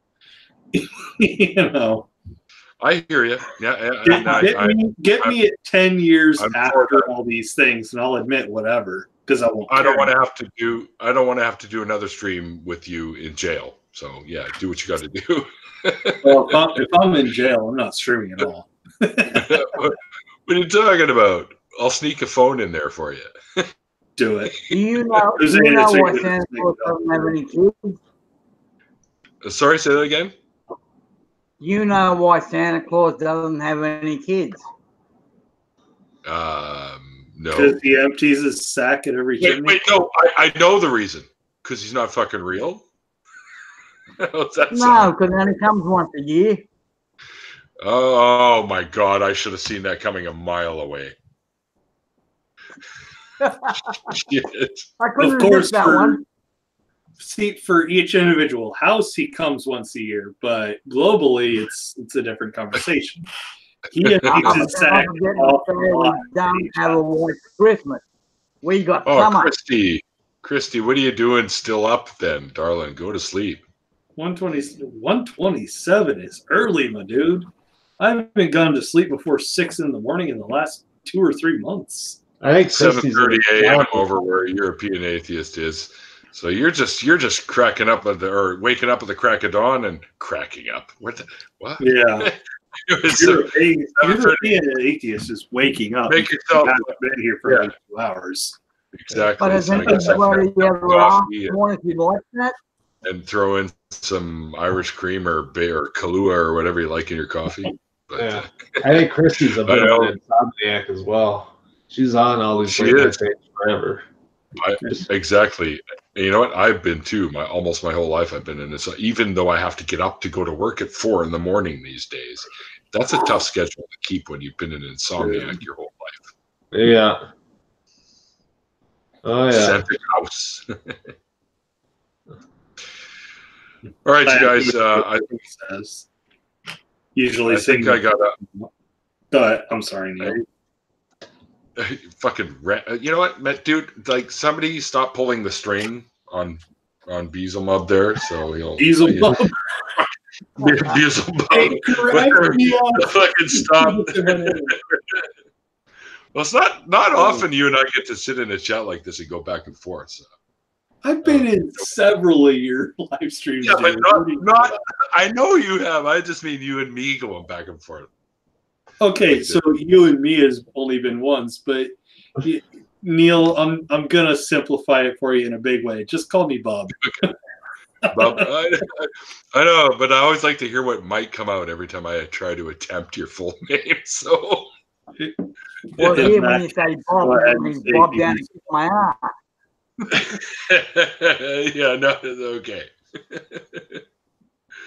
All right, I'm going to call it quits, guys, because I got to take off. It's getting a little loud here, and I live in an apartment building where I could be annoying the piss out of my neighbors. So, and I don't want to do that because I don't need to find somewhere else to live. So, I'm quite happy here. So, anyways, all you guys, it's been awesome. I've had a great time tonight. I think we've talked about some important issues. And I think those kind of discussions are good to have. So, Red, dude, I totally look forward to our talk on the 21st. It's going to be kind of fun. And Klaus, man, I had a great time with you tonight. It was such a good talk. I really enjoyed it. I wished more people could have seen it because I thought we had a lot of fun. And Bub, well, all right, there you go. I used Bub. It's always a pleasure having you hang out, man, especially when you go off on your little rampages there like that. That was awesome. And thank you, everyone. The month. Yeah, good night, everybody. And everyone for watching. Thank you for. Hang on, I'm roboting. Thanks everyone for tuning in. And Purple, I look forward to chatting with you on Twitter about having you on the show, and I'll let you know exactly the time frames I have for that. All right, everyone. Remember, like I always say, it's called faith because it's not fucking knowledge. See ya.